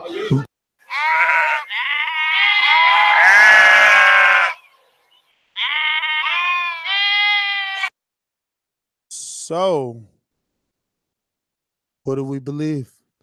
I believe it's never been a better time for the division. I think the division is popping right now, but I don't know, man. We just see how the chips will fall. I don't really like speculating that much because I know all these guys have different things that they want to do. So let's just see how the cookie crumble. But he did kind of slide in Usyk when I watched like one interview with him. He's like, yeah, Usyk may be a possibility too. And this is like the first time I've heard him say it like vocally. So it is. On top of that, and I know this has nothing to relate to Eddie Hearn, and obviously it's from another source, but Frank Warren has been on radio shows saying that he's been hearing sources and other people saying that Usyk is a potential thing. So it's just, you know, it's a possibility. Yes! Very quickly, to address a couple things, I agree with what Mike said about agreeing with Eddie that this is a great time for the heavyweight division. Heavyweight division has not been this hot since the late 90s, let's be honest, since like 20 years. On top of that, I have to disagree with really the relevance of what Ron just brought up, the whole Frank Warren quote, because Frank Warren is one of the best trolls in boxing, just like Bob Arum is. Like they say some of the funniest shit, and they know they're going to get a reaction from it. On top of that, though, or tabling that, whoever AJ fights next in April, it's going to be a letdown because we want those three guys, being Wilder, Fury, and AJ, to all fight each other. And they can't do that because there's three of them. So we're going to get the rematch, most likely. I'll speculate because I love speculating. We're going to get the instant rematch with Wilder, Fury. AJ is going to be kind of left out in the cold a little bit for April, but he's going to bounce back and fight probably the winner of that fight either late next year or early 2020. And if he fights a Usyk or White next, it doesn't really matter. He's going to make $20 million for the fight. He's going to fill out 70,000 seats. He's going to do about 1 million pay-per-view buys, and we're still going to watch it. So I really don't care at this point. On top of that, real quick, and I don't recall hearing Eddie talking about Usyk, but I did hear him talk about Big Baby Miller. And when he was naming off these lists of people, potential fights, he specifically said, and you can see it recently on Fight Hypes or IFL and everything else, he said, or maybe Big Baby Miller in America, specifically put that quote, or maybe in America. So he is eyeing potential fights in America, and he's attaching Big Baby Miller. Of course, he has that April date he has to fill in, and obviously the Chisora White fight. I don't know how much buzz it's getting over there right now in the UK, but they are doing the proper stuff. They're doing the showdowns. They're selling pretty well. So we'll see how that does. And maybe they'll just have to just take the winner of that fight just to fill the slot in April. Usyk's camp already said that they want him to fight a couple of times before really developing in heavyweight. So, you know, as much as we want, it's probably going to be the winner of White Chisora. And segueing into or getting further into that topic, we're attaching the Wilder Fury post-fight press tour, all the media that they have done post the fight. Fury on Good Morning Britain, Wilder on Fox Sports. They had Fury at the Manchester United soccer game out there, which obviously is huge out there, one of the biggest clubs in all of the world, honestly. And what's big about was that? courtside last night. Courtside for who? Lakers. Okay. So what I was getting at with the Fury thing, what's big about that is that's where Fury wants to have the rematch at the the Manchester United soccer stadium. So It's called Old Trafford or something like that. Yeah. I think it's good though for like both fighters. Wilder was on Jalen and Jacoby today, and another ESPN outlet show. I mean, but yeah, he was also like on the late. It's called like the late night show with that funny British guy. Yeah, the white boy. Yeah, James Corden. James Corbin. No. Yeah, James Corbin. Yeah.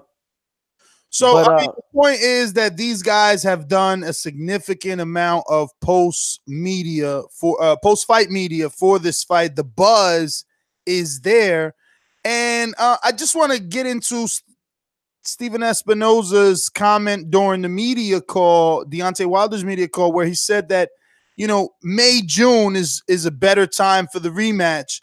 And what do you guys think in terms of the rematch? When should it be? If I could go real quick, I would put it same month as kind of like AJ and on his April date. I think May, June is like a little bit too far out. But if the buzz keep going how it is, maybe it can stand alone and be out there by itself. But May, June, I mean, you're talking about Canelo on Cinco de Mayo, so. But it's not a pay-per-view anymore, so wow. Well, hey, there you go.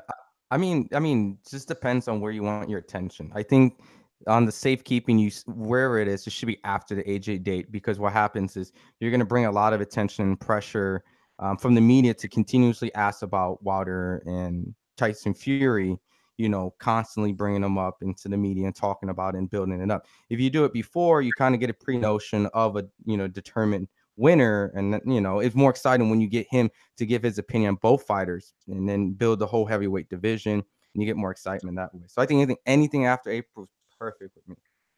Just to double back on a topic due to a super chat by JD in Texas, he says all that just to duck Jacobs. He's speaking of Demetrius Andre catching that gun charge. And he's alleging that he did that on purpose so that he doesn't have to fight Daniel Jacobs. JD, being Daniel Jacobs' biggest fan. Shout out to JD. We had a great time in Cali. It's always a pleasure seeing you. Circling back to Wilder Fury, Wilder AJ, that whole trifecta right there. The fight definitely metered for casual fans, even though it was maybe only 300,000, 320,000 buy rate. Every podcast that I listen to that isn't about boxing, pop culture, science, whatever, they mention the fight. They did. Like the beginning of the podcast, they were mentioning like, "Oh, do you see the fight? Yeah, I went to the bar and I saw it, blah, blah, blah." Like there were stories about Crazy. this. It's crazy. Even though they did not know Tyson Fury's name, they saw it. They saw some of it. They recognize it, that it happened. It's in the public zeitgeist now. Yo, it's crazy. So many MMA fans I work with brought it up to me. They've been talking about the Gypsy King. They don't even call him Tyson Fury. They call him the Gypsy King because of the Rogan podcast, which intrigued a lot of them. A lot of them saw the fight illegally, but I talked to a couple guys and they're like, yo, like, I want to see the rematch. I'd pay for the pay-per-view to see the rematch. And now it was one of my coworkers, UFC fan, big UFC fan, that told me, he's like, yo, you know, Wilder's going to be on Joe Rogan. He was the first one to tell me, like, yo, you know, Wilder's going to be on Joe Rogan. So they're definitely doing everything necessary. And we don't really see a post-fight media tour like we are with Wilder Fury. And I think that it's really fucking working. Let me add in really quick. I just going to say that clip too, that Deontay Wilder clip with Radio Raheem, I was walking to work and all day. I keep hearing in this day every second. I'm like, they've made a million memes to that. A million memes to that. I mean, the biggest meme from the fight. It's not Fury knocked down. It's to this day.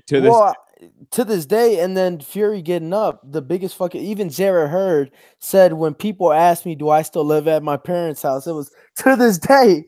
To this day. The first one I seen, do you still masturbate? To this day.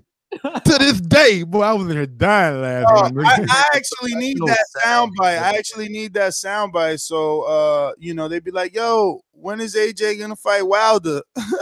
Or never. Word is born. I'm gonna need that soundbite. I'm gonna use that eventually. But let me see. Where do we go? Eddie Hearn quotes. We already started on that.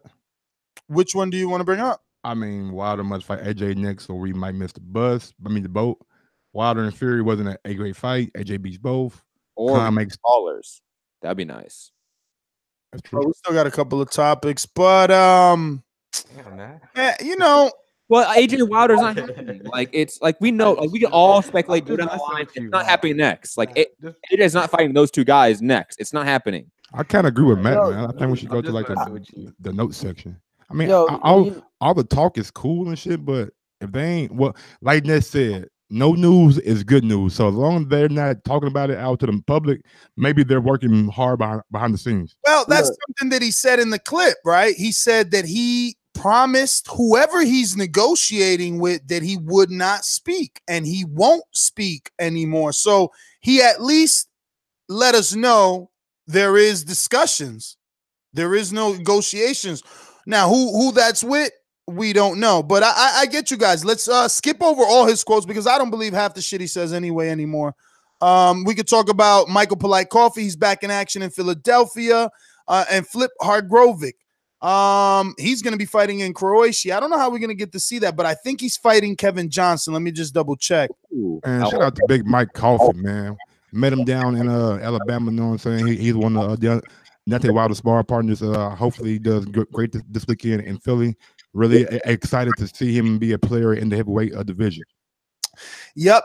This guy, Flip Hardgrovic, if I'm saying it right, is going to be fighting Kevin Johnson. Now, you know, Kingpin has faced everybody. So he's a common opponent, but I mean, he's old already. You know what I'm saying? But he just took Daniel Dubois, the hard punching, young, 19, 20, old, you know, UK fighter that everybody's high on. He took him 12 rounds. You know, Dubois could not get the knockout. But yeah, we got to keep our eye on Flip, man. He's been out there in Miami training with Pedro Diaz, and he's kind of running up these rankings pretty fast, man. Pretty fast. His he also has that win over Amir Mansour. You know, I mean, Amir took it on short notice, but he has it. He also has a win over Tom Little, who's going to be facing Nathan Gorman this weekend or next weekend. So Flip ain't playing, man. Now, there's definitely a bunch of prospects to watch in the heavyweight division. Like even like a guy like Oscar Rivas, who's like under the radar, like 23-0. I think he's Cuban or Colombian. He's fighting Brian Jennings. No, he fought on the undercard. No, he's fighting Jennings. He's fighting Jennings. Is that official? I thought that was just talk. I just interviewed Bob Arum, and I was like, whoa. And yeah, someone else look it up, though. It's definitely fighting Jennings. Is undefeated fighter, too. He's undefeated. Colombian, right? Yeah. Oscar Rivas with ESPN, the top rank. He is fighting Oscar. I remember asking Bob, like, yo, how good is Oscar? Because you're putting, Jennings in there with an undefeated puncher that no one's ever heard of. He's like, well, I've heard of him. I just watched him knock out somebody yesterday. I'm like, all right, Bob, whatever. Yeah, no one else knows. The fight's in January. Yeah, I mean, there's tons of guys like Adam Dubois, for example. Joe Joyce is still a prospect in the sense, like, there's tons of guys that will be in that top 10 and start matching with the Dylan White, Joe Miller, Joseph Parker, obviously Wilder, AJ Fury. There's going to be a ton of heavyweights in the next few years fighting it. You mentioned Joyce. I mean, it'd be good to mention that Lewis accepted that offer. Or that invitation to fight. I want smoke. Okay, Luis Ortiz, we hear you. Maybe do VADA testing this time. I appreciate that. But yeah, Joe Joyce, I'll take that fight any day. And Joyce changed his tune because, first he was saying he needed a few fights, but now they're cool with immediately going into a Luis Ortiz fight. So let's see if PBC gives us that. Also, you know why? Because the Wilder fight's off the table now for Luis Ortiz. Like, in theory, it's off the table now. Oh, yeah. And if it's not on the table, you got to play the long waiting game. You got to sit around and wait and see, does he get the Fury rematch?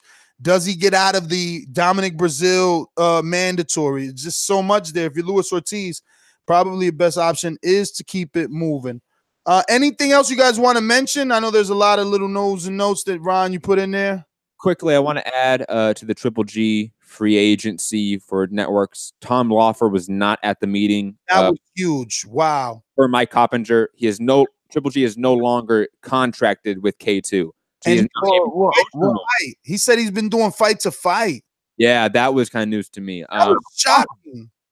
I don't know how, because Tom and him always seem so tight. Like, honestly, like they seem like they were like buddy cops. That's big though, man. He just left Tom like that. Damn. Oh, he didn't leave him. He didn't leave him. He didn't leave him. It was just revealed that there's no paper. It doesn't mean that Triple G ain't gonna keep fucking with him, but it was also revealed that he was not at the meeting with Bob or at the meeting with Al. I mean, that doesn't even sound right. Triple G doesn't even speak good enough English not to have Tom there. I'll put it this way. We've seen the last 6 months a guy like Pacquiao cross the fucking block, go over to PBC, leave Bob Arum. I don't know if he left Michael Kuntz, right? That was his manager. I don't know if he left him yet. I don't know, but I haven't heard from him in a while. I haven't heard from him either. And he's always in the media when Pacquiao's hot. Like, he's usually out there. I haven't seen any quotes. Another guy cross the block in a way? Maybe. You know what would be crazy? What if Triple G signs to Canelo Promotions? That would be crazy. Well, I mean, I think that Stupid. I think that there's still a huge possibility that he goes to Dazn, though. I mean, because I was talking to Bob. Bob says, that they could still make that Canelo fight even if Triple G signs to him, but I don't believe that. And per Dan Raphael's reporting, Dazn is still the bigger offer than PBC. And in order of offers, Dazn has the biggest, then PBC, then ESPN. What? How did man know that? No, and then at the same time, it's like in that order is the bigger names. DAZN has the biggest names at middleweight. Then PBC has the second biggest names at middleweight, and then Bob way down there. Yeah, with Rob Brandt. Well, since we're talking about bidding wars, bro. Bob signed Kurbet Pulev. That's crazy. It's another name to sort of have with that Joseph Parker, Oscar Rivas, Bryant Jennings, that little tiny Anthony Joshua. That's a mandatory for Joshua. That's first bid, home. That mandatory is not next. It don't matter. It's there. Matt, if you're ESPN broadcasting, you're looking at that like, yes, Bob, pay whatever you got to pay. We need him on ESPN television. Win the purse bid. Hell yeah, homie. I don't think he's gunning for a Pulev Joshua fight. I think he's gunning for a Jennings to beat Pulev or something like that and be the mandatory for AJ. That's how I think Bob Arum. I don't know. That would be different if he was getting him the fight. He's signing him, bro. But we don't know. We don't know if it's a 3-fight deal, a 2-fight. Like, we don't know what it is. He's signing him, so to him it doesn't matter who wins because he signed them. Well, that's just good business. Like, if let's say Brian Jennings versus Pulev happens, or the winner of Oscar Rivas, Brian Jennings fights Pulev, he wants the guaranteed winner of that to be the mandatory to AJ and to be in his stable. I mean, he already has it by just signing fucking Pulev. But he's put money. Bob Arum has put a lot of money into Brian Jennings. He's put him on main event. Pulev wins, and he has another one, and then he brings them but up. Pulev is not a guy that he can put on ESPN and be a headliner. Like, you do understand? Right. Like, Brian Jennings is the guy that he wants to be like his heavyweight. You think he's putting his chips in Brian? It's no. If you go over the resume, it's just been a lot of like steadily, gradually tune-ups. Like, you know what I mean? He's getting it. He's getting there. Like, his last one was with Alexander Ustinov, tall, heavyweight. Wasn't Dewako? Wasn't Joey Dewako? That was probably one of them, but it wasn't his last one. But I'll double check. It doesn't matter. But I would say that's why we see the Oscar Rivas matchup, because Bob Arum may not be totally sold on Brian Jennings. However, let's be honest. Do you honestly think, though, the next question is, can Bob Arum really win an Anthony Joshua purse bid, though? I don't think it really matters necessarily. Like, I think obviously he's going to try, and I think they could, because obviously look what they did for Maurice Hooker. They gave that's not Anthony Joshua, though. But again, look at perspective. They were willing to put $2 million in a purse bid for Maurice Hooker and Alex Acedo. Imagine what ESPN and Bob Arum willing to put in for an ESPN pay-per-view with Jennings and AJ in Madison Square Garden.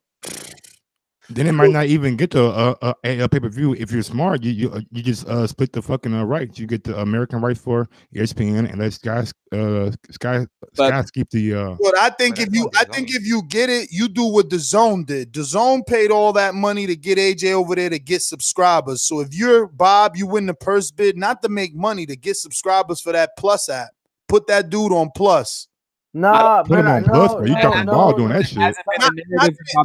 Listen, not that it makes sense in a marketing sense, but if you're Bob Arum, you don't care. You got AJ for one deal. Your deal is to maximize on subscribers signing up to ESPN Plus. But I'm gonna tell you something right now. Like, the last problem ESPN Plus has is subscribers. Like, boxing is such a tiny sport on ESPN Plus that it doesn't make any sense. It's not like DAZN where they rely heavily on. You get what I'm saying? Like, they rely heavily on it. You know, boxing is just a minimal sport. On top of that, Bob Arum's entire rhetoric and narrative has been, once we get big fights, it's going to be on pay-per-view. That's been the narrative. But isn't if he gets AJ against anyone in the stable, it will be on pay-per-view.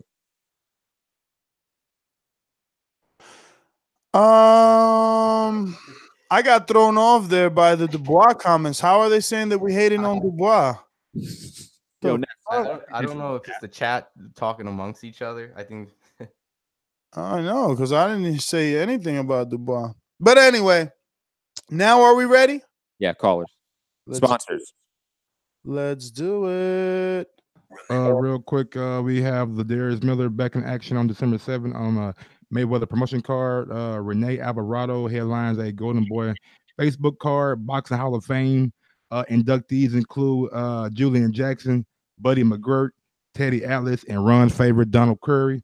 Also, Gary Spike O Sullivan is back in action in Dublin this weekend. We said Flip, we said Michael Coffie, and Vinus Matarosin has signed with a. We got to talk about this because you guys were blowing up the fucking production chat about this. I don't know why. We're not talking about this. Mike is the one who did that. I don't know much about it. So first, no, we don't care about it. Let's all just agree we don't care about it. Let's go to sponsors and callers. Sorry, Van. Bye, buddy. No, you are intrigued when. No, I'm not. I am not intrigued at all. Not mad. What? It does nothing for me as a boxing fan. Me neither, though. I'm with Matt, though. I'm with Matt. Like, this dude's gotten 5, 6, 7, 8 deals. He was signed his first 30 fights to Bob. and he hates everyone. He does bad business. Everyone. He doesn't like Heyman. He just called out Jared Hurd. That shit was hilarious. Jared Hurd was like, "Bro, you haven't done shit. Like, I already got my next 2 fights lined up. Like, basically, leave me the fuck alone."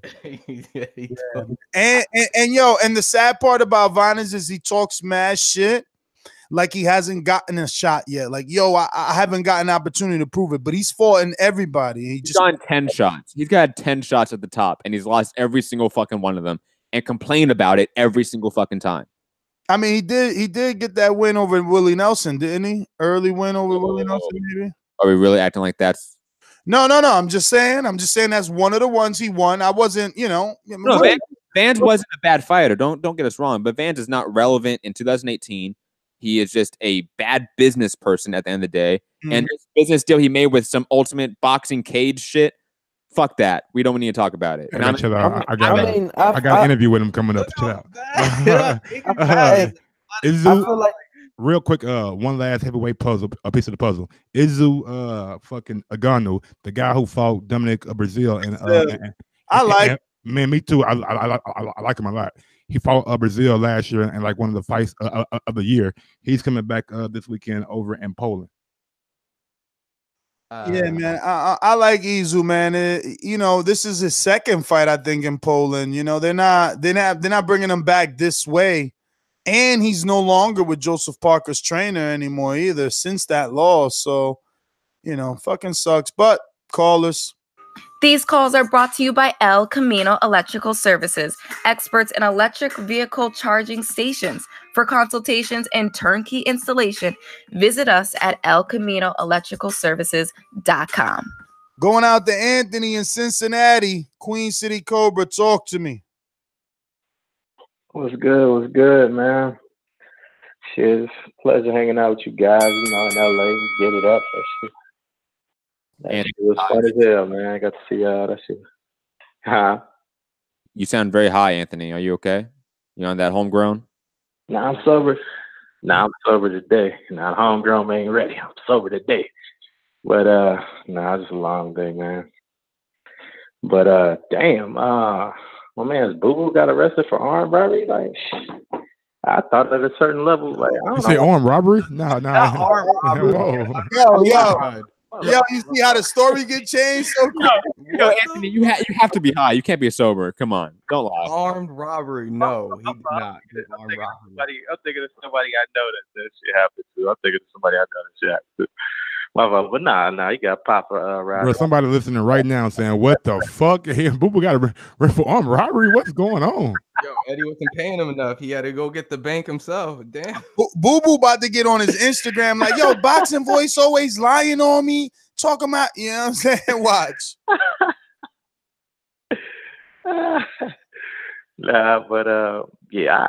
always just from a certain level, guys just shouldn't even be in that position no more. You know what I'm saying? Just depending on where you came from. I came from shit like that. Yo, in the chat, they said you were sober as Fury was 2 years ago. They killing you. They killing you. But nah. So I guess I got all 8 sides on this. I think Loma's gonna get a stoppage, but it's gonna be kind of a bullshit stoppage because Pedraza might be kind of tough. We'll see. But since you said that about the betting lines, them shit's been spot on lately. So yeah, I think your best bet is to go close, at least close to what they're saying. So I'm guessing stoppage. Dog Bay, that's all gonna be. You gotta bet like $500 on Loma to make like $96. Oh, well, fuck, you might as well take the weekend off then, shit. Dog Bay fighting. Yo, but isn't that sure money though, guys? Isn't it sure money though? Like, bro. But my thing, if you're stock market Anthony from Cincinnati, you can lay 500 to make 100. But that's here's the thing though. Win am I? Yeah, if you pick the straight win, yeah. So here's the thing though, right? What you gotta go ahead, Danny. No, but I was gonna say what you do in situations like this.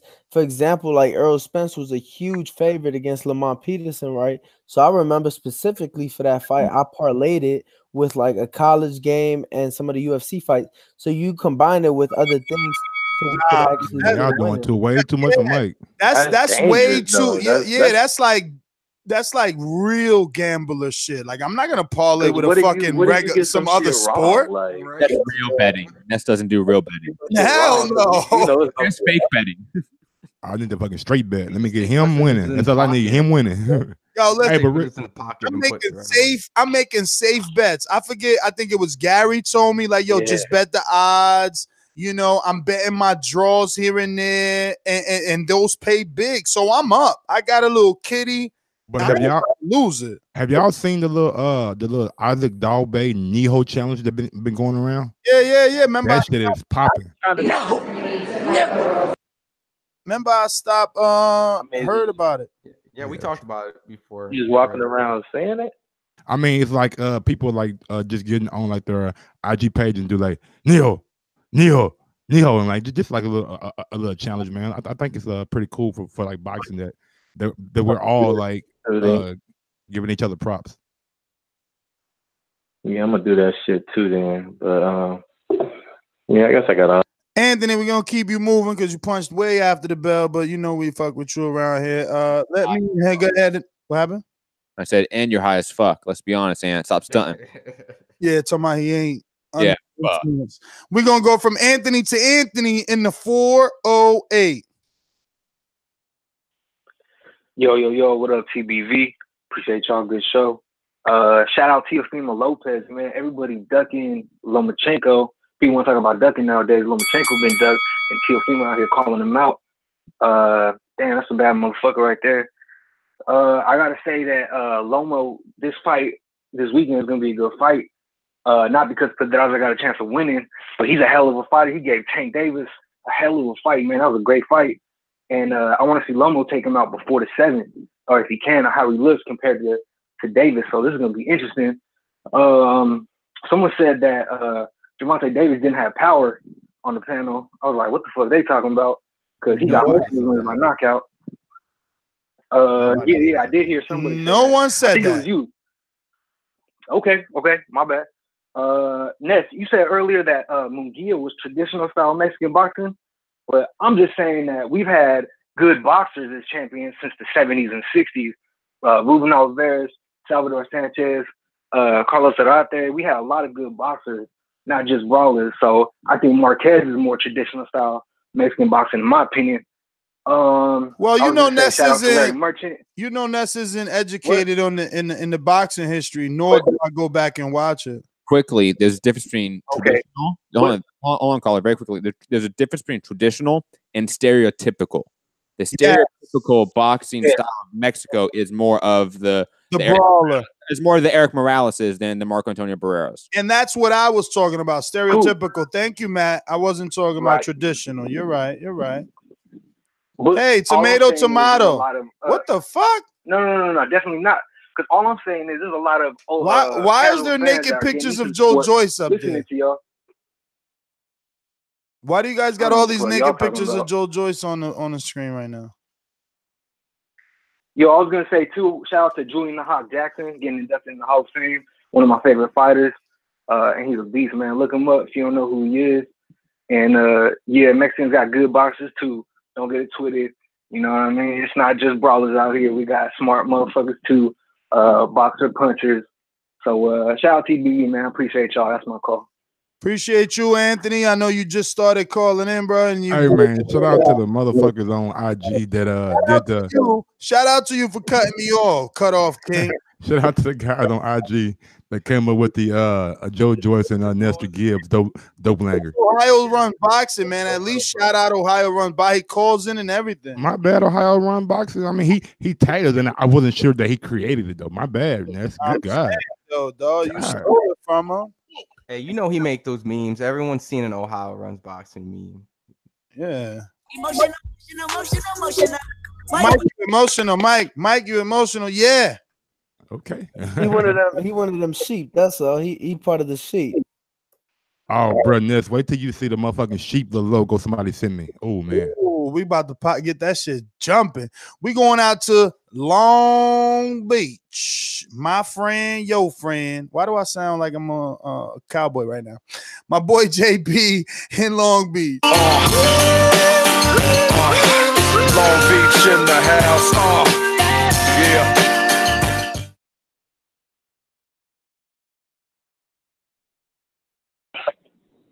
What's good with y'all? We got Long Beach in the house. Yeah. Yo, total mistake. Do it again. Get this party started. Yo, lower your radio in the background, JP. How's that? Check. But yeah, man, y'all we was all watching the fight together, and y'all know what I said right after the fight. The psychological advantage in a rematch goes to Wilder. So if you ask me, now I'm conspiracy theorist, but if you ask me, this is why you see Tyson Fury taking his ball and trying to get to the AJ fight.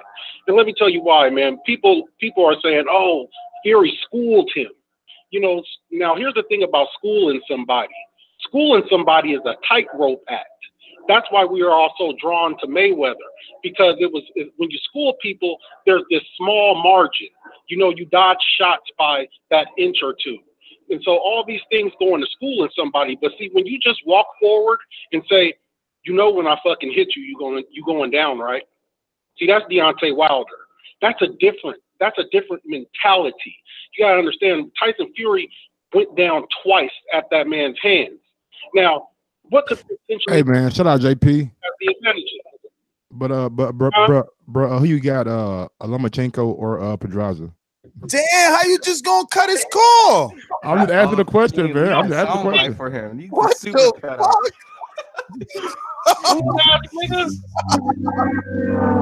I'm just fucking with you, JP, man. Damn, baby, damn. Be cool, homie. Cut off King. That nigga rude, man. Can't believe you. But no. Hey, let off a clip for this nigga, man. Yo, he fucked poor JP training thought all up. Yo, JP, why you got this radio playing in the background and it sound like your wipers going and you in a fucking rainstorm? What's going on, man? We're going to come back to you, man. You got way too much shit going on. We're going to come back to you and give you a full 3 since this boy done robbed you. We're going to Santiago, your neighbor. Holla at us.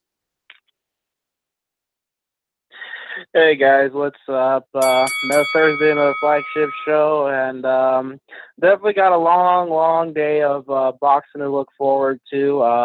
I'm excited to be able to enjoy it and spend the day watching boxing while having my lady here at the house. So it should be a nice night to say the least. My picks for this Saturday's fights, obviously, I think everybody's the consensus, Lomachenko. I think if he does get the stoppage, it'll probably be in the late rounds, but most likely, given how tough Pedraza is, could easily go the distance. Wouldn't be surprised. It's actually kind of been a while since we've seen Lomachenko go the full 12. So it'll be interesting to see, especially if with the injury and everything that he's been dealing with. Kind of sad to see that the farewell broadcast for HBO has to be, where they're prominently featuring, the top female fighters right now: Cecilia Braquez, undisputed champion; Carissa Shields, rising star, most likely. So you're a sexist, is what you're saying. What happened? No, go ahead, bro. Go ahead. No, what the fuck, Danny? What? Yo, Mike and Danny coming from left field. What the? I don't know what Danny talking about, but I just asked the guy about the topic that we're talking about today. That's all. Y'all both cut off people, man. Please continue your call, please. Thanks, Ron. Obviously, kind of sad that their farewell has to be when they're starting to show it, especially because HBO's been around for a long time. I remember the first one I ever saw A boxing program was De La Hoya Pacquiao HBO pay-per-view. First time ever in my time seeing boxing, and it's kind of nice to know that they're going to bring back Larry Merchant for this. I miss that guy. I love the way he interviewed people, so it'll be nice to see him as a nice throwback to those days. And I'm going with Cecilia Shields, Estrada for sure on that one.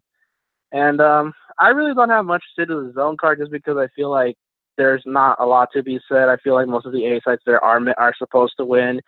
And I'm pretty much drained too on the whole Brook Khan saga. Like, I felt like that fight is like long gone at this point. And if they do make it, just a little tidbit for Matt. To me, I'm gonna feel about that fight the way I felt about Liddell Ortiz 3. I'm just not gonna care at that point. It is what it is.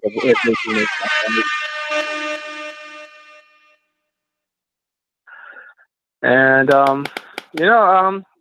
we can only imagine what's gonna happen next. So that's my call. If you guys have any questions, feel free to shoot. Otherwise, I'll see you guys on Sunday.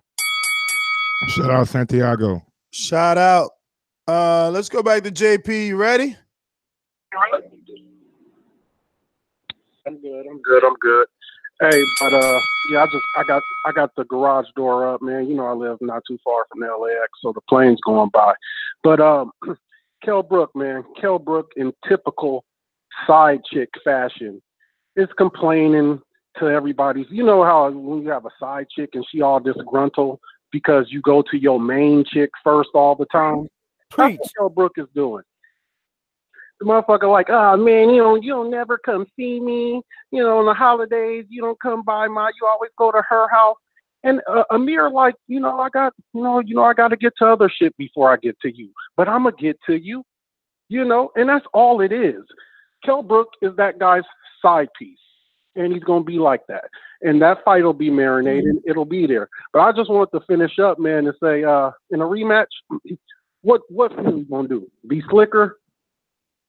So potentially, if you ask me, the more likelihood is that Wilder be able to adjust to the little things that Fury did, and he'd be able to make the better adjustments in a rematch. And that's why I think Fury really is not showing any interest in it from what I could tell. But is that Boo Boo Andre story not true? Yeah. Oh no, as far as we can tell, it's definitely true. It's from his hometown. So yeah. Man, every time niggas get braids or dreads, they start acting gay. So that's that nigga problem. Fool. Hey, that's a soundbite right there, man. Hey man, real quick, we all know about side chicks, but y'all watch what happened with Dwight Howard's side piece? Just saying, motherfuckers start talking, motherfuckers start being disrespectful until they get their way. I don't even watch mainstream sports, so I don't know what's going on. Hey, Dwight Howard got caught with a tranny. That's all. So Mike is low key calling Kell Brook a Yeah, that's pretty Whoa, much. you guys took that way the wrong way. I'm using JP analogy side piece. You said Dwight Howard, but you used. Don't matter. A side piece is a side piece. Are you guys really sitting here judging a person's sexuality? Really? No, of course not, Mike. Okay, then. Mike tried to twist it. Mike tried to twist that. No. To make for that reason. Hey, Kell Brook is sounding real punchy, y'all. I'm kind of starting to worry about him. If y'all listen to him, that speech is starting to slur a lot and sounding punchy. You ask me. That's my call.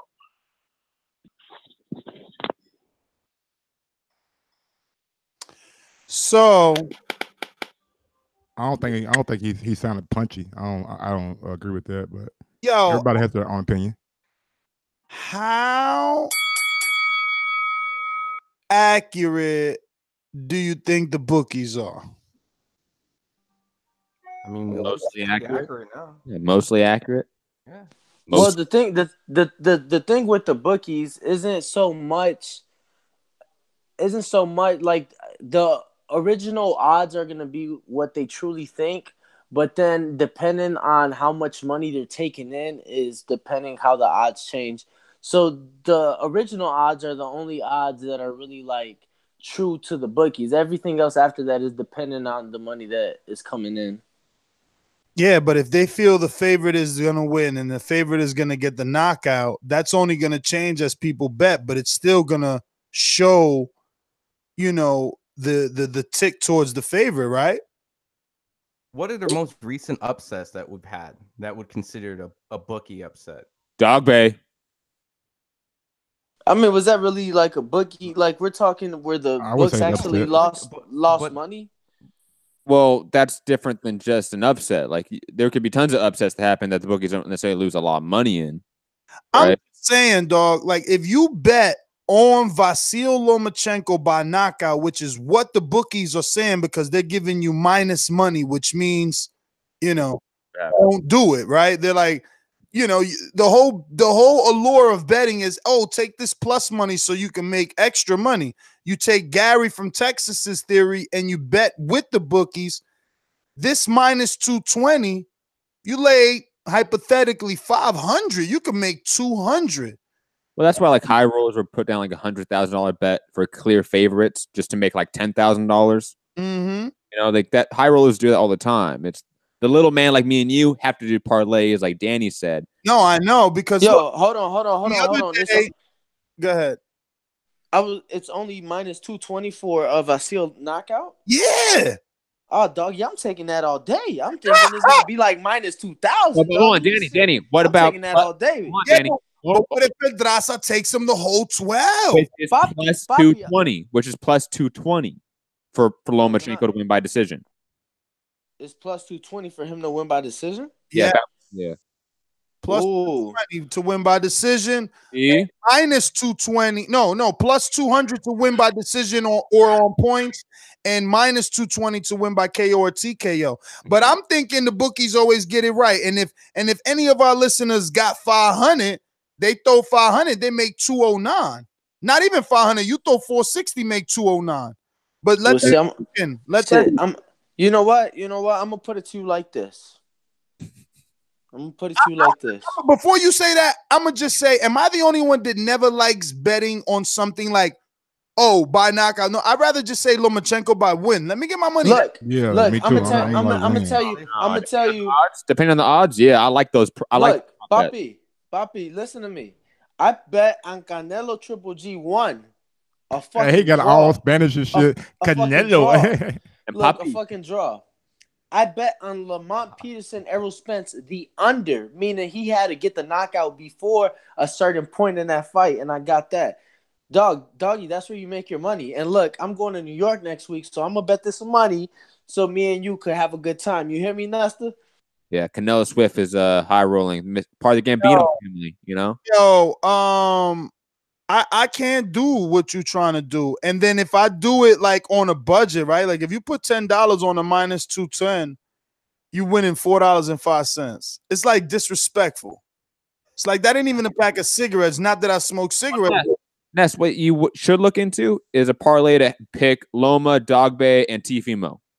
Damn, no, that's smart. Yeah, but that's so hard. I don't know how to do parlays yet. Pick Teofimo by stoppage. Go to pick all the fighters you think you will win, and just go with that. Yeah, pick Teofimo by stoppage. And you bet $10 on that, and you're gonna get plus money guaranteed, Ness, when you start betting a bunch of people for a parlay. And bet all A sides, man. It's okay. Where do you get the boxing parlays though? Because that's the only reason. Five Dimes can do that. Most betting websites can do that. 5 Dimes can do that. I know. Yeah. In the meantime, let's go to some of our biggest supporters. We're gonna head on out to Xavier, the mastermind. Alabama ass nigga, you need a motherfucking intro. Here go this cutting off, nigga. You still cutting off? Come on. You goddamn right. I just woke up. I'm well energized. Y'all know how you wake up, then about 10, 15 minutes later, you really start feeling good. That's how I feel right now, motherfucker. Come for your ass, Xavier. Xavier. This is your conscience. Stop talking. All right. I'm just gonna get to it, man. Kell Brook and Khan, they don't want to come over here to America and get that work for real. They just talking. Cause if Khan come and fight Crawford, Khan career over with. That's not something he need to do. Y'all trying to end Khan career. And I don't want y'all to do that. Khan do not need to come over here fucking with Crawford and get his career ended. It's gonna be a worse knockout if It's gonna be a worse knockout than Canelo. Actually, I almost guarantee that. I promise you. Just because of the beating Khan gonna take. And Kell Brook don't want nothing to do with nobody in America no more. Them niggas done whooped his ass. Don't want nothing to do with him over here. He just want to stay over there in the UK and pity patter around. And I'm gonna get to the real shit too. My nigga AB on Instagram right now working. I'm just letting all y'all niggas know who was in LA, who was making bets. You're damn right. I'm with it. Hey, I got $50 ahead in LA. I need all them niggas to get ready. Don't forget me, nigga. Don't forget me. Don't forget me, Javier. Hold up. What you trying to make a bet? I'll take that bet. I'll take that. I bet it last night. I'll take that bet. I'll bet pack. Every nigga on here who won it. 50 on AB straight money? Straight money. We bet last night on IG Live. Yeah, I'm I taking shit on record, nigga. bet right now. Say you want my bet. Why would I bet you? Hold on. Why the fuck would I bet 50 on AB straight money when the casino giving me plus 200? Nah, but we going with Pacquiao. We ain't gonna get no plus. Yeah, we on some hood shit right now. He got AB. I got Pacquiao. Simple as that. I got Pacquiao, bro. I got Pacquiao. Is the casino giving me odds? JD from Texas. Goddamn, I think Info Joe was in that. Yo, Javier, I know you just got a raise, but you shouldn't be doing this. As your friend, I consider you a friend at this point, brother. Nah, me too, brother. Do you want to take the bet back? Oh, do you want to take it back, Javier? Hold on, y'all. Hold on. Javier, man, you made a bet last night. Now we're friends. Oh God, do you want to take a bet? Ain't no take back. Daniel, be quiet. It don't fucking concern you. Hey, Mike, technically he lost a bet with me too. He technically lost a bet with me too, but I gave him a mercy. I said it's cool. Give him a mercy. But technically, I didn't really lose because Ryan lose. I didn't lose. Javi, you lost. You lost already, dog. What you mean? Hey, I didn't really. Hold on, Javi. You said 3 reallys and 2 losing. I told him keep his money. Really lose. I told him keep the money. Oh God, and then we come to get that shit. Bro, Javi, on God, no check. You're gonna lose about $300-$400 on that night. Stop. I got my 50. Slow down. You think I'm scared? You got rent to pay. Hey, we here. I want you to remember that. I'm here. I'm taking that bet. Get the fuck out of here. About billions. About boxing. Nigga. Fuck is y'all talking about? About bad bets. You punching way out to the bell, and you bugging right now. You know he ain't gonna do nothing. I already know Javier about bullshit. About to lose all his money. About bad bets. About bad bets. I like that one. So hey y'all, we gotta do the fucking. I can't say it out loud. Damn it. I don't know what he's talking about. Okay, so now Ron's little theory, little. Yeah, Ron's always busy now. Ron is always busy. Listen, I did a 3-team parlay. Teofimo to win, Vasil and Kell Brook. They still giving me minus 800 money. That's whack, B. That's whack, B. You only making $6 if you bet 50. I ain't risking that. We going out to Stainless in Detroit. Straight to the point for those with attention deficit. I'm so repetitive, so I gotta repeat. Stainless from the street to the deep. I'm coming with that heat. All you need to know about me, I'm coming with that heat. What up, Stainless? What up, though? What up, though? All right, a couple things I got to get out there. One, since I know it's a flagship show and everybody there, I just want to do a Mike style shout out to everybody on the panel, man. Last week I wasn't able to come out for that heavyweight spectacle, and having y'all constantly posting shit and keeping me informed and updated on what was going on, man, that made a hell of a difference for me. It helped me to be less pissed off about the fact I wasn't able to come. So shouts out to y'all, man, and thanks for that.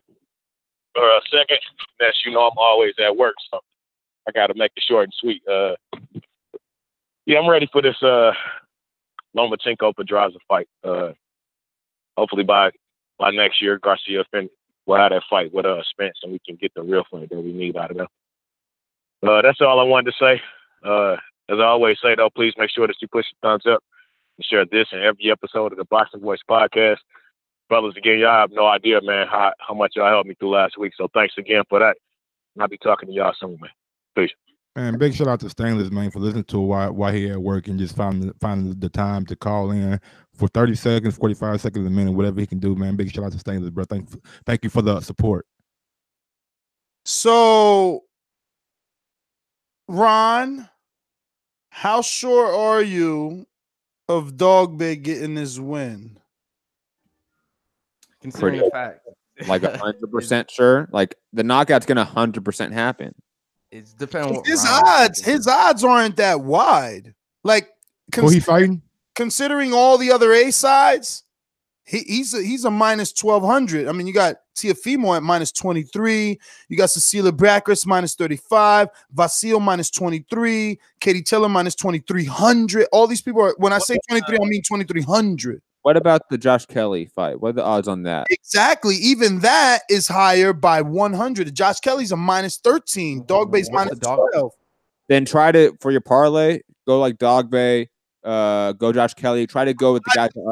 I did Dogboe. Yeah, I'm going for the guys with the less. Andre Diakonu says, I am betting against Dogboe in a parlay.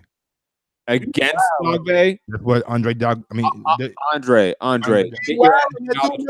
Outside of Mexico, Andre. You wilding. He never fought outside of Mexico. Don't do that. But there is like some mystique still like by Dogboe. People don't really know him. Yo, anybody heard of Jono Carroll's opponent? Who's he fighting again? I don't know. What's the name? What? Guillermo Frenusi. No, I've never heard that guy in my life. Bet the house on.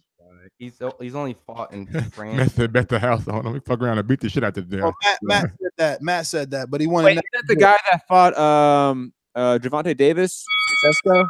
No way. Double check that. See, it's dangerous. This is what the bookies do. They go all through this. They double check all that. They do this shit all night, man. This they fucking full time and shit. Check that though. Now you got me scared. I was about to go with Jono, little punk ass. I don't want to go with no UK dude. I don't know based off Matt. Yeah, I never heard of the guy. Him and Ron talking about, yeah, Jono, and then I heard an interview talking about Jono. I said Jono had no. We had a discussion about. But there's no way he gonna lose. They gonna give him that 7 farmer shot. It's strange, bro. Because I'm a UK boxing I watch like almost a lot of their shows, like if not all of them, and I never heard of this fucking guy. Yo, even Clarissa's a minus 3,500. Like, there's no. Who's this dude? Ray Moyalete? The Jono fight's kind of risky because the guy has a pretty fat record. I just don't know him. So. Oh shit! And he's a Euro dude. I'm taking that off the card. Yeah, I can't feel confident because it's 46-1 against Carroll 16. He fighting the guy 46-1. I don't know him, so I can't really. No, bro. Look here. That's what motherfuckers fucked up when they went and got what's his name that beat Chocolatito. Yeah, they went and got him like a 40. I know, but what's the guy KO record though? Do we know the guys? I didn't know fucking Rumble. I just knew he had like 44 fights and like 40 knockouts. Like you don't go pick that motherfucker. But we knew him. Watch the small guys. We knew him. I don't know this guy. Knew him. I didn't know him. Shit. Now, what about the guy Juno's fighting? This is ass odds. It's still even with all the favorites. Ness, sometimes there's weekend you don't bet on. Yeah, I know. I mean, but I have to express this out loud because people are betting with me now. Like people be. If people want a simple bet on that decision for Loma, you get plus odds. You're welcome. Absolutely. You're welcome. Absolutely. Pedraza's too tough. Loma doesn't get as hard as Gervonta. I have to still check that because we got to see when's the last time. Let me see. Loma's he's knocked out, bro. He's knocked out. Whoa, what the fuck, bro? But Matt, we seen Lomachenko. He's on a knockout streak. I know he's got a surgery, but damn, we seen him make people quit though. Do we think he can make Pedraza quit? I don't know. I mean, exactly. Let's be honest. Pedraza's better than Mariaga or Jason Sosa. Like hell yeah. And he's naturally bigger. Is he better than fucking Guillermo? Is he better than Nicholas Walters? He made both of those guys say, I quit. He's bigger than Walters. He's bigger than Walters. So we're not talking about being competitive. We're talking about lasting the 12. That's all we're talking about. Okay. I think he's more durable than Linares. I think he's probably more durable at 135 than probably Nicholas Walters or Guillermo Rigondeaux would be. Let's be honest, just due to size.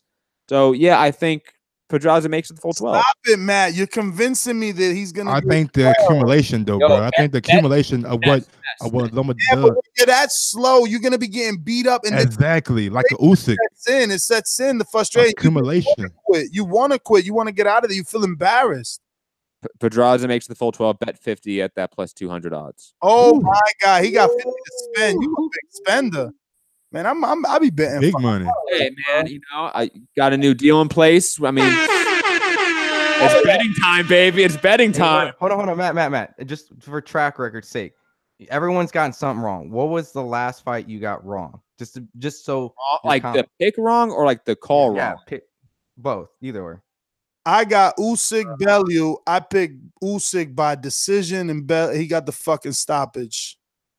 That's probably actually the last one. I think picked Usyk by decision, and he got the stoppage. I can't remember the last fight I got wrong, but there's definitely recently there has to be one. Okay, I'm just saying, Matt, that's not a bad one. The Usyk one's not a bad. I can't really I was remember getting anything wrong. That's understandable. What you said, Mike? Mike said he can't remember getting anything wrong. Yeah, all right. Don't listen to Mike. So y'all didn't pick Wilder to win? Hey, where the fuck Danny come from? Danny just fucking popped out of nowhere. Danny in the project hallway. Hey, hold up, goddammit. You know what? I didn't eat any crow for that, and that's true. You know, I did pick Wilder to win by knockout. Me too. Serve it up to me too. Good point. I'll take mine. But you got to draw money, so you kind of. Oh yeah, so that's right. When it's a draw, you don't lose. You get your money back. So stop it, dog. That don't even go on my record, homie. We going out to Gabe in Salt Lake City. Talk to me. Are you a Mormon, Gabe?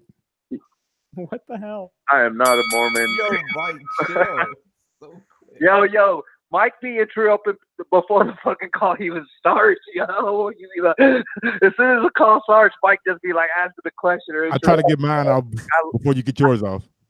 Mike, I really like you, dude. You make me laugh all the time, man. I listen, man. I listen, but I want to let's talk. I like to talk about the business aspect of the sport. So they're saying the pay-per-view peaked at around $315.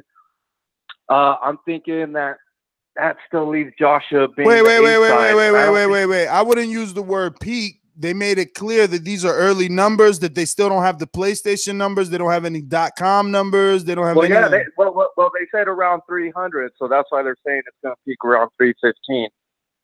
Well, I never even heard a 15 number. We heard a 320 number from Coppinger, who broke the story. Again, that 320 is not with digital. It's not UK buys. It's not PlayStation buys. It's not any. Not Canada either. Okay, but when we talk pay-per-view, we're talking about U.S. pay-per-view. Yes, we consider the talking about linear TV. Other games that are available, but we're talking about linear TV. Gabe, go ahead. Very quickly, just to address it, and people know the facts. When we mention that number, it is linear TV. So when you buy it off your cable box, that is what we're talking about. Everything else is not that. That's all. Yes, very true. I was about to call you alternative facts, Matt. But yeah. That is very true. But that's what I said, not considering the other streams such as PlayStation, I think had it on. I'm pretty sure Sling had it on. And I'm pretty sure you could have bought it through the Showtime app as well. But okay, first numbers, I'm pretty sure those are considered in this number. I may be mistaken, but when they release the Canelo numbers, is that just what we consider just from the cable box, or are those the numbers that are released total with streams available as well? When you see U.S. media report pay-per-view buy rates, they're only talking about linear TV. That's all they're talking about. Okay, so who do we compare it to, right? Do we compare it to Canelo, who is the pay-per-view king, or who are we comparing this one? Do we compare it to AJ's pay-per-view numbers in the UK?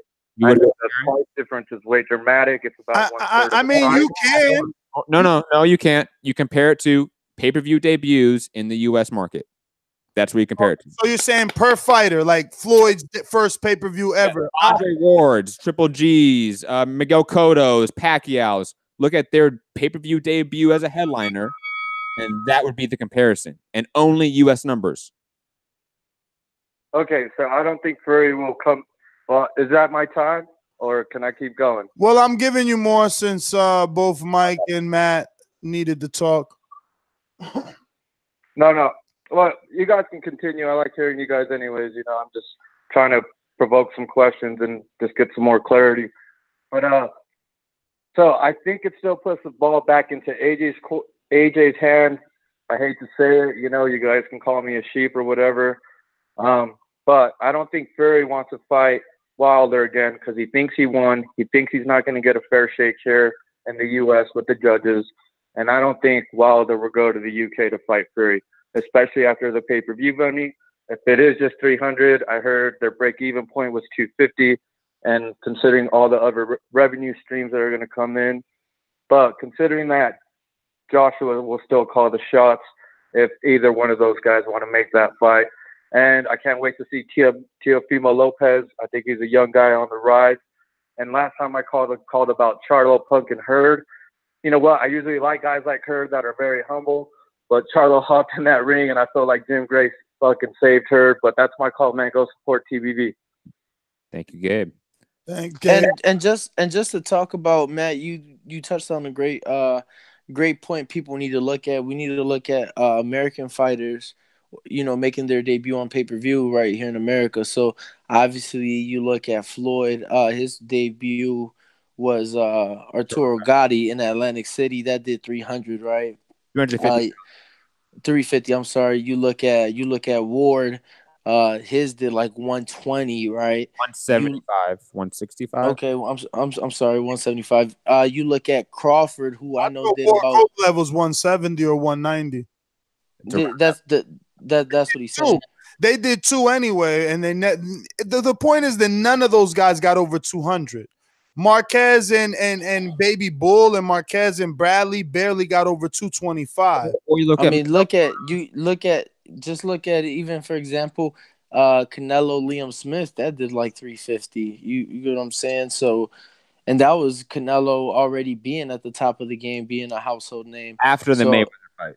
Exactly, way after. I mean, that was just 2 years ago. So that's why it's laughable to me when you see these people in the comments saying, "Oh, how is he a star with that number?" It's like, dude, how is he not? What was Mayweather's first pay-per-view? Didn't he go against Baldemir or Gotti? No, it was Gotti. Gotti, 360. 360. Yes. And quickly, Miguel Cotto.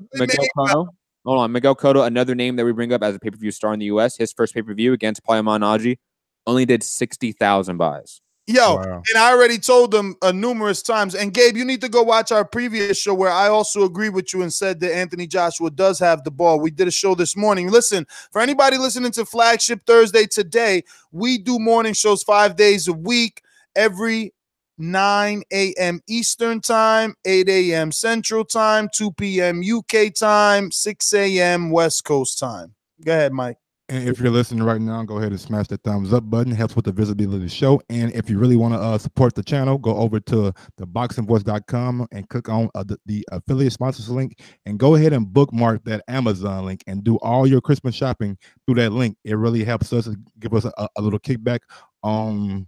I don't know what on, but I know it gives us a kickback. So just do your shopping through that link. Thank you so much.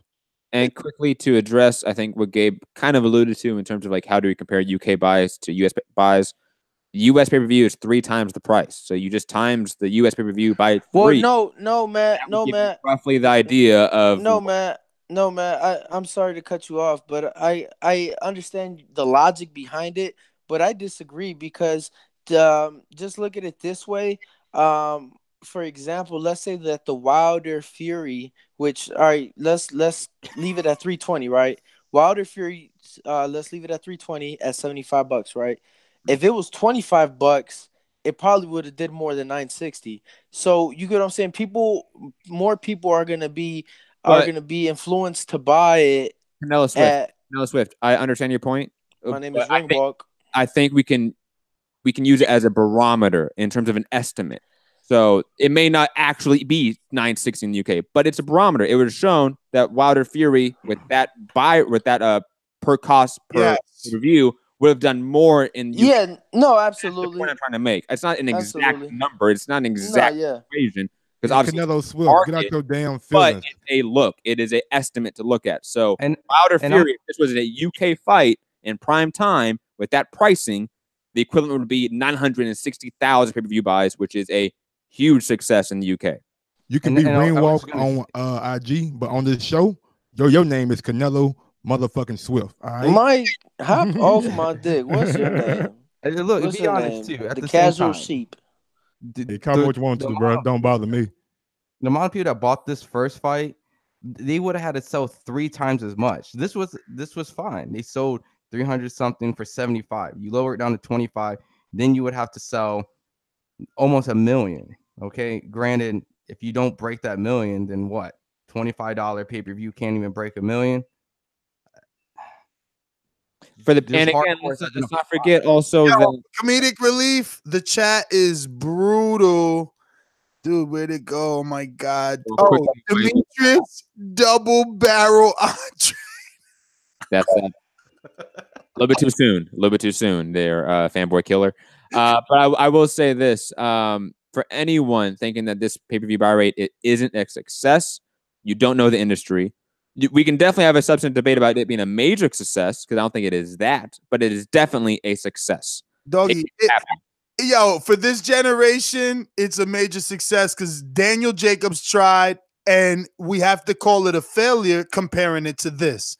Andre Ward, who had Michael Jordan, HBO, Jay-Z, Jay-Z, Jay Prince, Rock Nation, $50 million deal, or was that Cotto? That was Cotto because Andre Ward also had a gold Olympic medal. Also had a gold Olympic medal. He did 170, 190 versus Kovalev, where he had a clear nemesis, just like Wilder. I'm not gonna take that away because Wilder had a nemesis from another country, but Ward had America versus Russia, way different than America versus UK.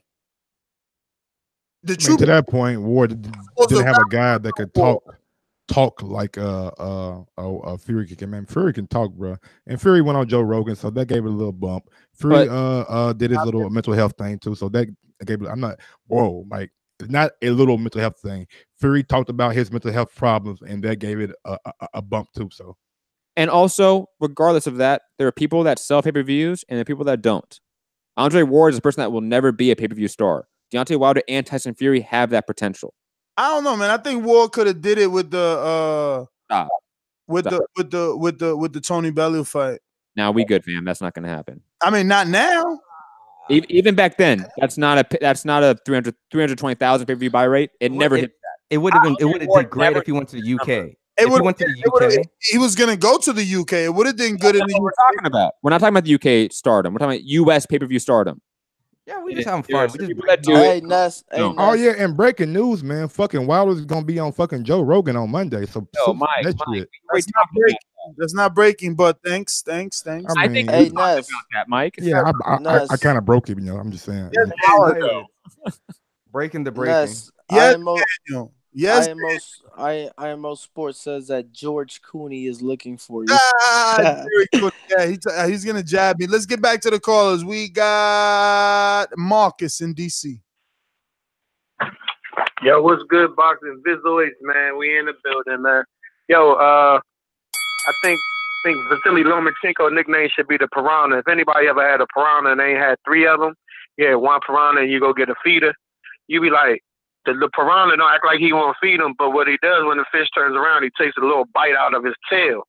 And he keeps doing that over and over again until the fish is incapacitated, then he goes in for the kill. That's exactly how Vasily Lomachenko fight. He just touches you. He gives you some herky-jerky movements so you're on high alert, so you burning that mental energy and that alertness energy that you're doing with your conditioning. And right when he started to take them little last couple pieces of your tail, he come in there and he wipes you out. I ain't got Pedraza making it. I know Pedraza durable and all that other nonsense, but Pedraza going to sleep. So y'all say what y'all say. Dogboe, Dogboe probably rated low because people still don't know him.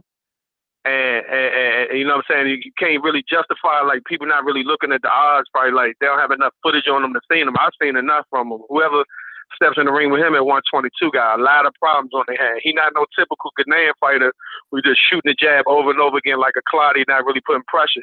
This man is exciting. He gets hit. When he gets hit, he bring that wood. And as far as who was the other fight you was talking about? Jesse Magdaleno. Jesse Magdaleno. A lot of people thought Jesse Magdaleno was going to be the person to unseat Nonito Donaire. You know what I'm saying? At 122. A lot of people thought that, you know. So when Dogboe got that win, it was significant. Something else y'all had said I wanted to jump on, but and with the early pay-per-view joints, I mean, pay-per-view style nowadays is 300,000. Like, that's what it is. I mean, you have the antiquated style of, like, the Pacquiao's getting 1.3 and all them joints is gone.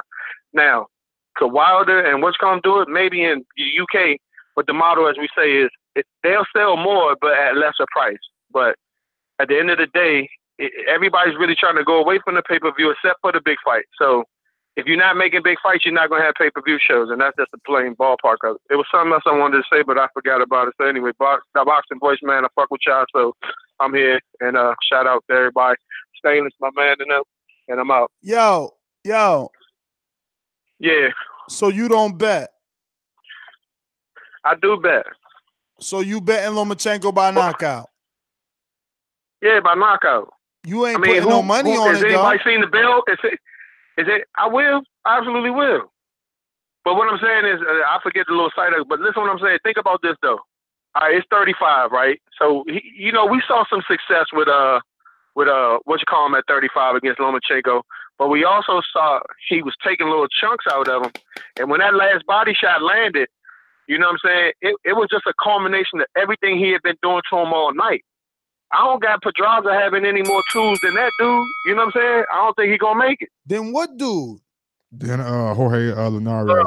What's the dude he fought at Linares? And then, we know Linares ain't great now. I'm out on you. No. I agree as far as tools wise. Like I don't think that Pedraza has the fucking repertoire that Jorge has. Tools. You can't just factor in tools because I know Linares is weak. Tough. He weak. Pedraza's not weak. He was what I'm saying. By Javante, still trying. You know, I just don't like that he shells up. He's gonna shell up. He always is with this high European guard. Then he curls his back to like get his lower, sides and stuff. I don't know, man. I don't know. That's the other factor that I was gonna bring up. If it's gonna be tough as Linares. So I think Pedraza probably is tougher than Linares, and I just don't know how long he can last in the ring with Lomachenko. But then again, the 12 round may be a safe bet. You know what I'm saying? But we should break it down even more Saturday morning, and hopefully read some mean comments too. Whoa! This is some intriguing news. Do we want to mention this? No. I already know what Ness is talking about. Nope. I don't even know. We can move on to another caller. Hold on a minute. And explain to me just why you. Hey, I personally think we end the show whenever the show's gonna end, and this deserves its own show personally. So. And why are you opposed to this? Because it's a fucking exhibition fight. Like, we don't need he's still selling it. No, I mean, after getting this, listen, we're going to talk about it. At least just read it. The Mayweather tension rules are as follow: 3 minutes per round for 3 rounds. Straight boxing rules. Both will wear either 8-ounce Rizin gloves. They both are going to weigh in at 147 pounds or 67.7 kilograms. This is where I was like, oh, shit, I'm buying it. No judges. That's why you want to buy it? Is that? Yeah. Yo, Ness, you're a delinquent when it comes to boxing. You're 100% a degenerate Doggy, I want no judges means Rizin could go in there. I mean, excuse me, not Rizin. Tension could go in there and make a name off himself by fucking a flying knee kick to the face. Dun, dun, dun. Lose all his money. That's Lose not all your money. Fuck it, you don't get no bread. Oh, time out, Ness. And you really want to fuck with this motherfucking Japanese mob? Yo. Japanese mob? Nigga, I wish you would go over there kick foot on the floor. You kick floor like you bad. Mike, your whole family gone. Blow up, Mike. Hold up. There's nothing about no refs, so he can still get disqualified. There's just no judges. That means there's no decision. Hey, man, that was still intriguing to me. This is also intriguing. This will be full contact competition, but the bout is not going on boxing or MMA records. Thank God. Listen, from what I'm hearing, it's going to be $15 pay-per-view. What you say, will be on the man? Mr. Wi-Fi? Talk that shit, Ness. You got him scared. Chill. I think he's saying. Oh, y'all talking to me? Yes. Yes, you. I'm saying a $15 pay-per-view. They say that Rizin has between 15 million and 20 million subscribers, and it will be on New Year's Eve, right outside of Tokyo, about 30 minutes outside of Tokyo. Wait, so I can't buy this because I don't got Rizin? It'd be on like Fight TV probably. Yeah, you'll get right. on. Yeah. There's other ways, and Matt knows how. He really gonna charge $15. They always charging $15. Those fuckers. That's what they do. Those fuckers. Yo, but they be having. You have a business model. My man, they got mediocre fights. They had Algieri versus Juan Hernandez for $15. Meanwhile, Mayweather versus Tenshin is going to be $50. Like Mayweather alone is worth $15. You know what I'm saying? Yeah, but the fight's gonna be at 3 now. The what? You're getting, like, you're paying for 3 rounds, $15. So imagine if it was 12 rounds. Brother, you're paying for 3 Mayweather rounds, man. Remember, Mayweather charges you more per round anyway when he fights a 12-rounder.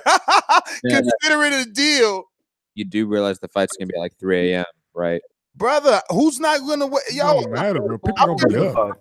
I'm gonna be up partying. You know what I'm saying? It was the night before, though. You misunderstand why I bring that up. That's why the pay-per-view isn't $100 because it's not prime time. All good. I'll still pay $15 for that. Hopefully for New Year's. Damn, New Year's is so close. I was about to lie and say I was gonna be in Jamaica or some shit, but it's like right around the corner and shit. We're already in December.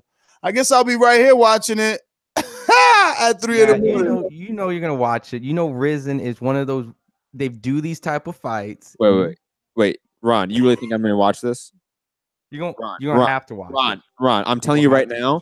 I can watch all the fights on this card that I want to watch, like Hirogochi, on YouTube later. Like I don't need to watch this. I can catch the highlights on. You're gonna watch it. Yeah, you're gonna watch it live, Matt. But you're gonna watch it. You're gonna watch it. I'm not paying for it.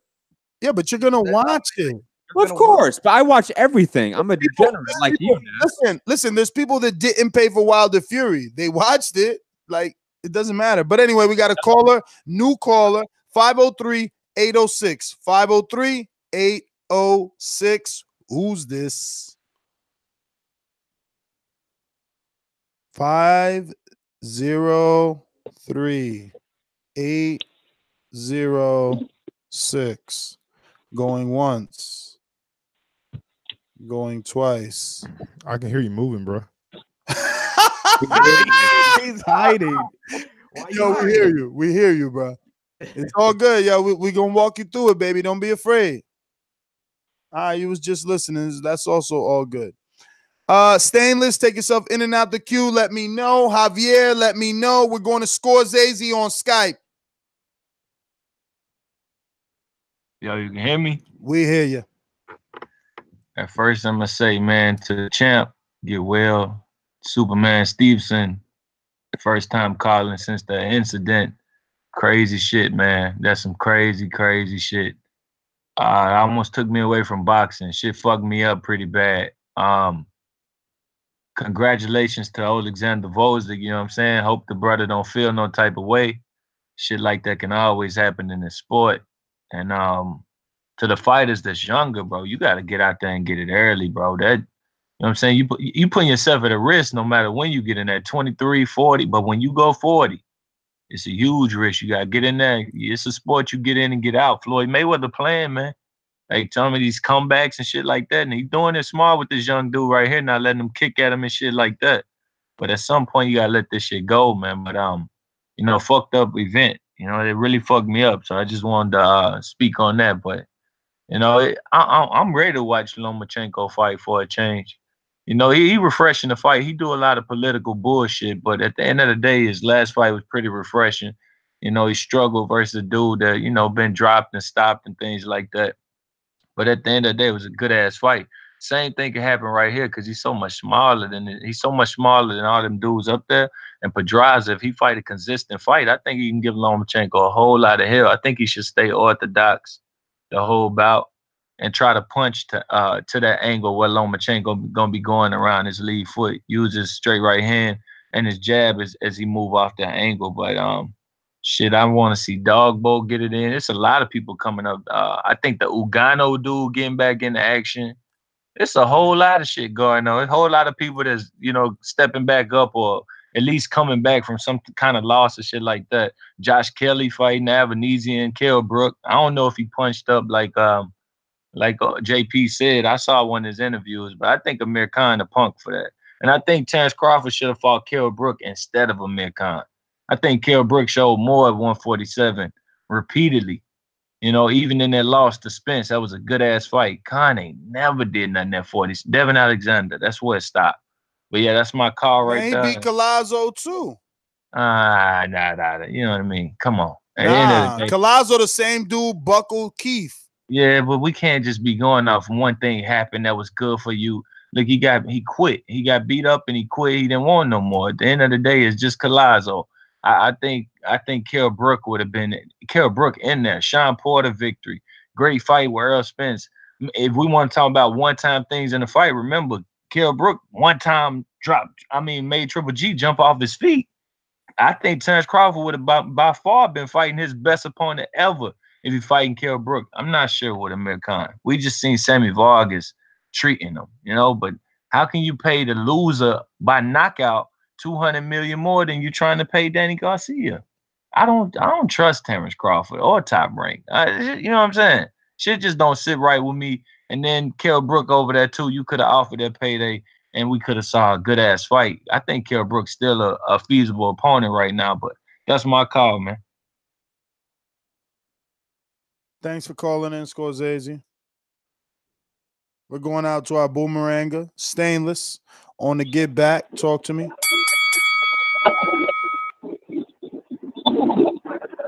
Hold on. Oh, excuse me.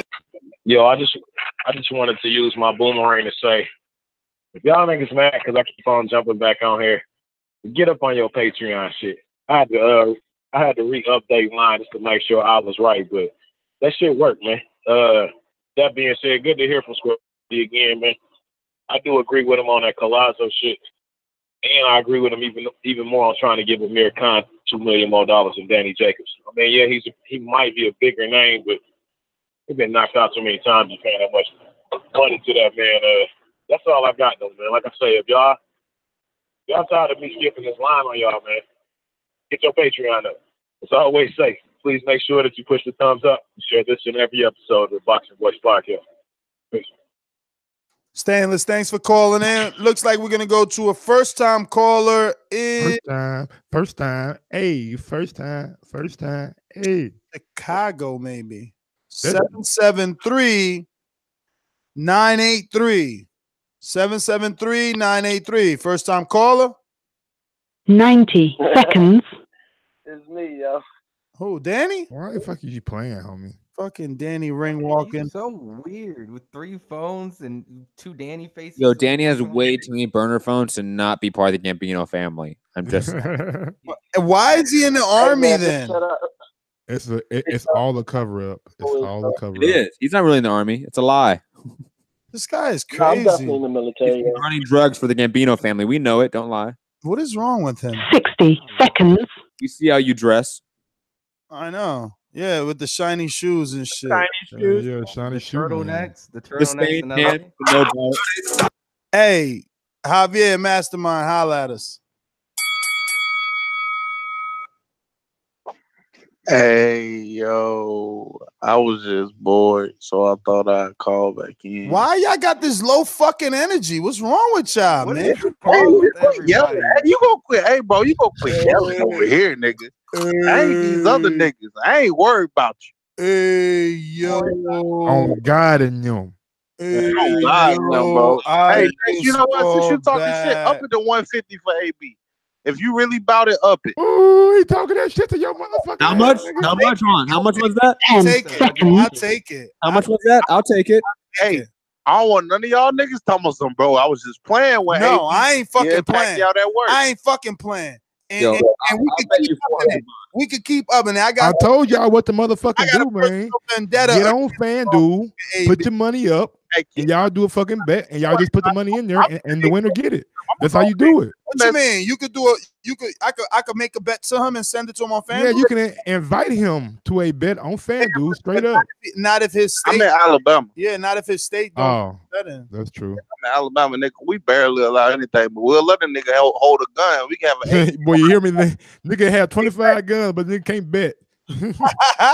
shit. You can have that AK out in the open, but you can't bet, nigga. That bet you on your motherfucking shoulder, boy. You ain't never lied. Don't smoke no weed, but you can have that Boy, AK. you better not smoke a damn thing. You a motherfucking cokehead. Stop lying. Bro, you, what? You can't smoke Nigga, here. the South do not fucking play, nigga. Atlanta, Georgia. All Atlanta is one of the only states. All I do is smoke in came here. Alabama. All I do is smoke in Alabama. That one of the motherfuckers catch your ass smoking. Caught with the Boy, you weed. gonna be in jail for about 2 days. What happened when Wilder got caught with the weed? Yeah, but that's because Wilder a fucking celebrity. They gonna make an example. So imagine what regular niggas get. Caught with And Wilder got that. Imagine what a regular nigga get. They see that motherfucker. Doggy, you a hater. I've been going to Bama. Time out. Ness is only using one time in Florida to excuse this idea that the South is not hard on weed. Ness, I was there. We got lucky. Nigga. Yo, bro, I'm not using that, Matt. But if you want to talk about that, like, my G, I live here though. Like, how you gonna tell me about something? I live here. Nigga live there, you know what I'm saying? He got cousins and shit, homeboys that been through this shit. I'm telling you because I'm telling you, I'm coming through like Snoop Dogg and Wiz Khalifa. Nigga, you know you was there. The police face to see how. And for all you motherfuckers that see how Xavier called back in and got everybody crunk, he got the motherfucking Patreon, motherfucking mastermind. Shout out to fucking Javier. No, man, keep going, man. Mastermind is next level. Like Mastermind forces you to be a best friend and shit. Man, tell this nigga, bro, you can't just be out smoking weed down south, bro. We went to have. I don't know what the fuck they talking about. They lying because I was smoking in front of Javier, blowing smoke in his fucking face before we ate ribs. That, nigga. We was in the back of the hotel in Alabama. Nigga, you went out there at the fucking full moon blowing fucking weed. Go to the full moon, sit outside, smoke weed, see how it go, Bro, I smoke everywhere. Me and Mike smoke everywhere. Very quickly. Hey, no lie, we did, nigga, right in front of fucking Whataburger. Talk about, dog. We right was in front of Whataburger, blow. In front of Applebee's blowing down, dog. Like we blow down. Hold on, very quickly. IMO Sports saying TBV incriminating themselves. Police. They're just playing. Yes, police. This is all joking. Yo, IMO Sports know too. We was having motherfucking we was having fucking Riz with his ass. That's another big ass Bama boy. We was having Riz and blowing down. But anyway. Allegedly. It was all a dream. In California, shit, you smoke out. Y'all niggas was blowing in the middle of the Staples Center fucking pavilion. Well, that's all my stories. I was talking about California. I said Alabama by mistake. That's crazy. Okay. Me too, definitely. Shit. You're fucking right. In Las Vegas too, bro. You're right about that. Hey, since we were talking about betting, I don't know if anybody's seen this, but they have opened odds for a Wilder Fury rematch, and Fury is a slight favorite. Ooh, I'm taking that shit. Give it to me. Give it to me. I'll put this nigga to sleep. It's gonna be night time. Oh, what's the fucking knockout? I bet the fucking knockout is so fucking high. Like, this is just like money line, so it's not by knockout. It's just to win. Fury is a slight favorite at a -120. Wilder is even money. Yo, that Pacquiao fight ain't even good money, man. That shit wackety. Yo, but Javi's odds are great. Yeah, I got the best odds in the world. That's why I'm betting with him. Yo, you know what's a tight fight? Murray and Dom. Ooh, I would give that to Murray. He's been more active. Agreed. What? Agreed. I don't know, man. I think Murray's more shop warm, bro. He's been in more wars. Plus, he's not the more skill fighter. At least Ndam can outbox you. Yo, Nadam couldn't outbox Ryota Moreta. Yeah, Moreta could punch hard. Second, Murray's old already. Secondly, Nadam went back to the Olympics and lost. Hold on. But look what had Rob Brandt had to do for that fight. That wasn't like some walk in the park. He put in work. So that was.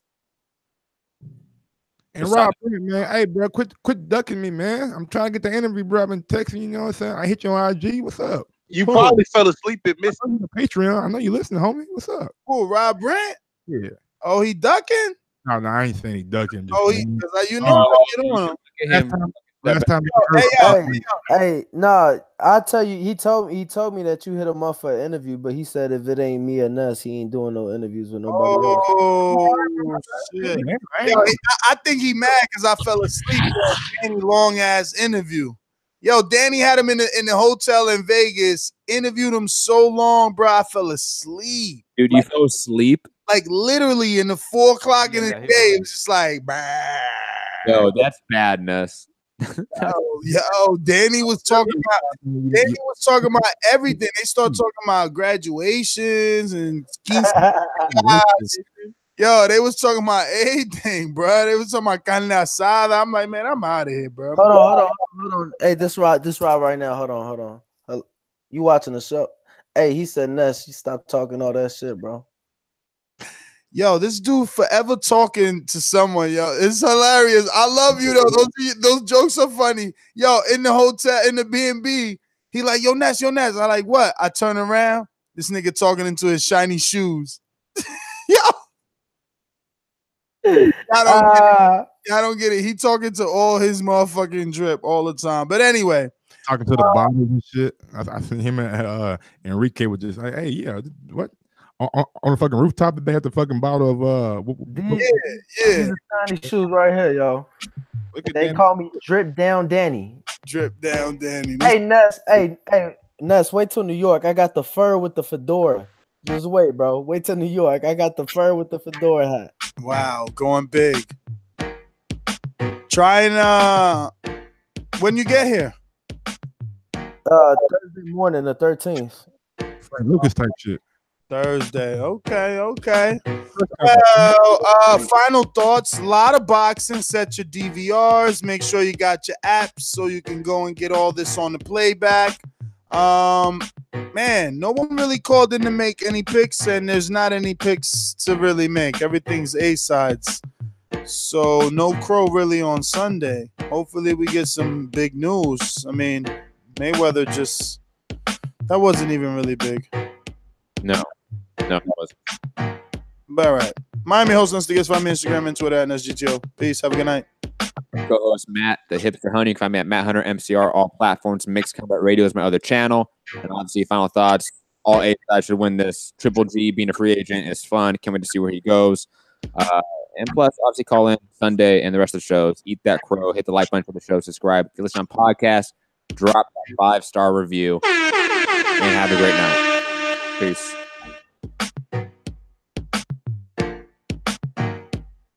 I'll go. My final thoughts, pretty much I'm going all A sides on this fight. And at that point, HBO, appreciate it.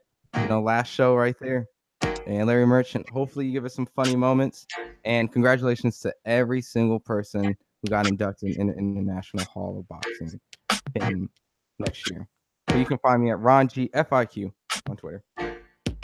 Yo, follow me on IG at Gross1911 or on Twitter at Gross2312. And if you're not following the show right now, go ahead and follow us. And you can check us out every morning, Monday through Friday, and even Saturdays too. We're gonna start doing shows on Saturdays, but maybe at 10 o'clock instead of 9. But yeah, we got a morning show, so hit that notification button and be reminded. And yeah, great weekend of boxing. So let's watch it and call in Sunday to the flagship again. Let's do it all over again. Danny, what's up, baby? Yes, sir. Just want to end the show by sending my prayers to Adonis Stevenson and his family. That really touched me. I was at the Staples Center in the media room watching that fight, and we all cheered when the knockout came. But obviously, boxing is a lot more serious than what's inside of the ring.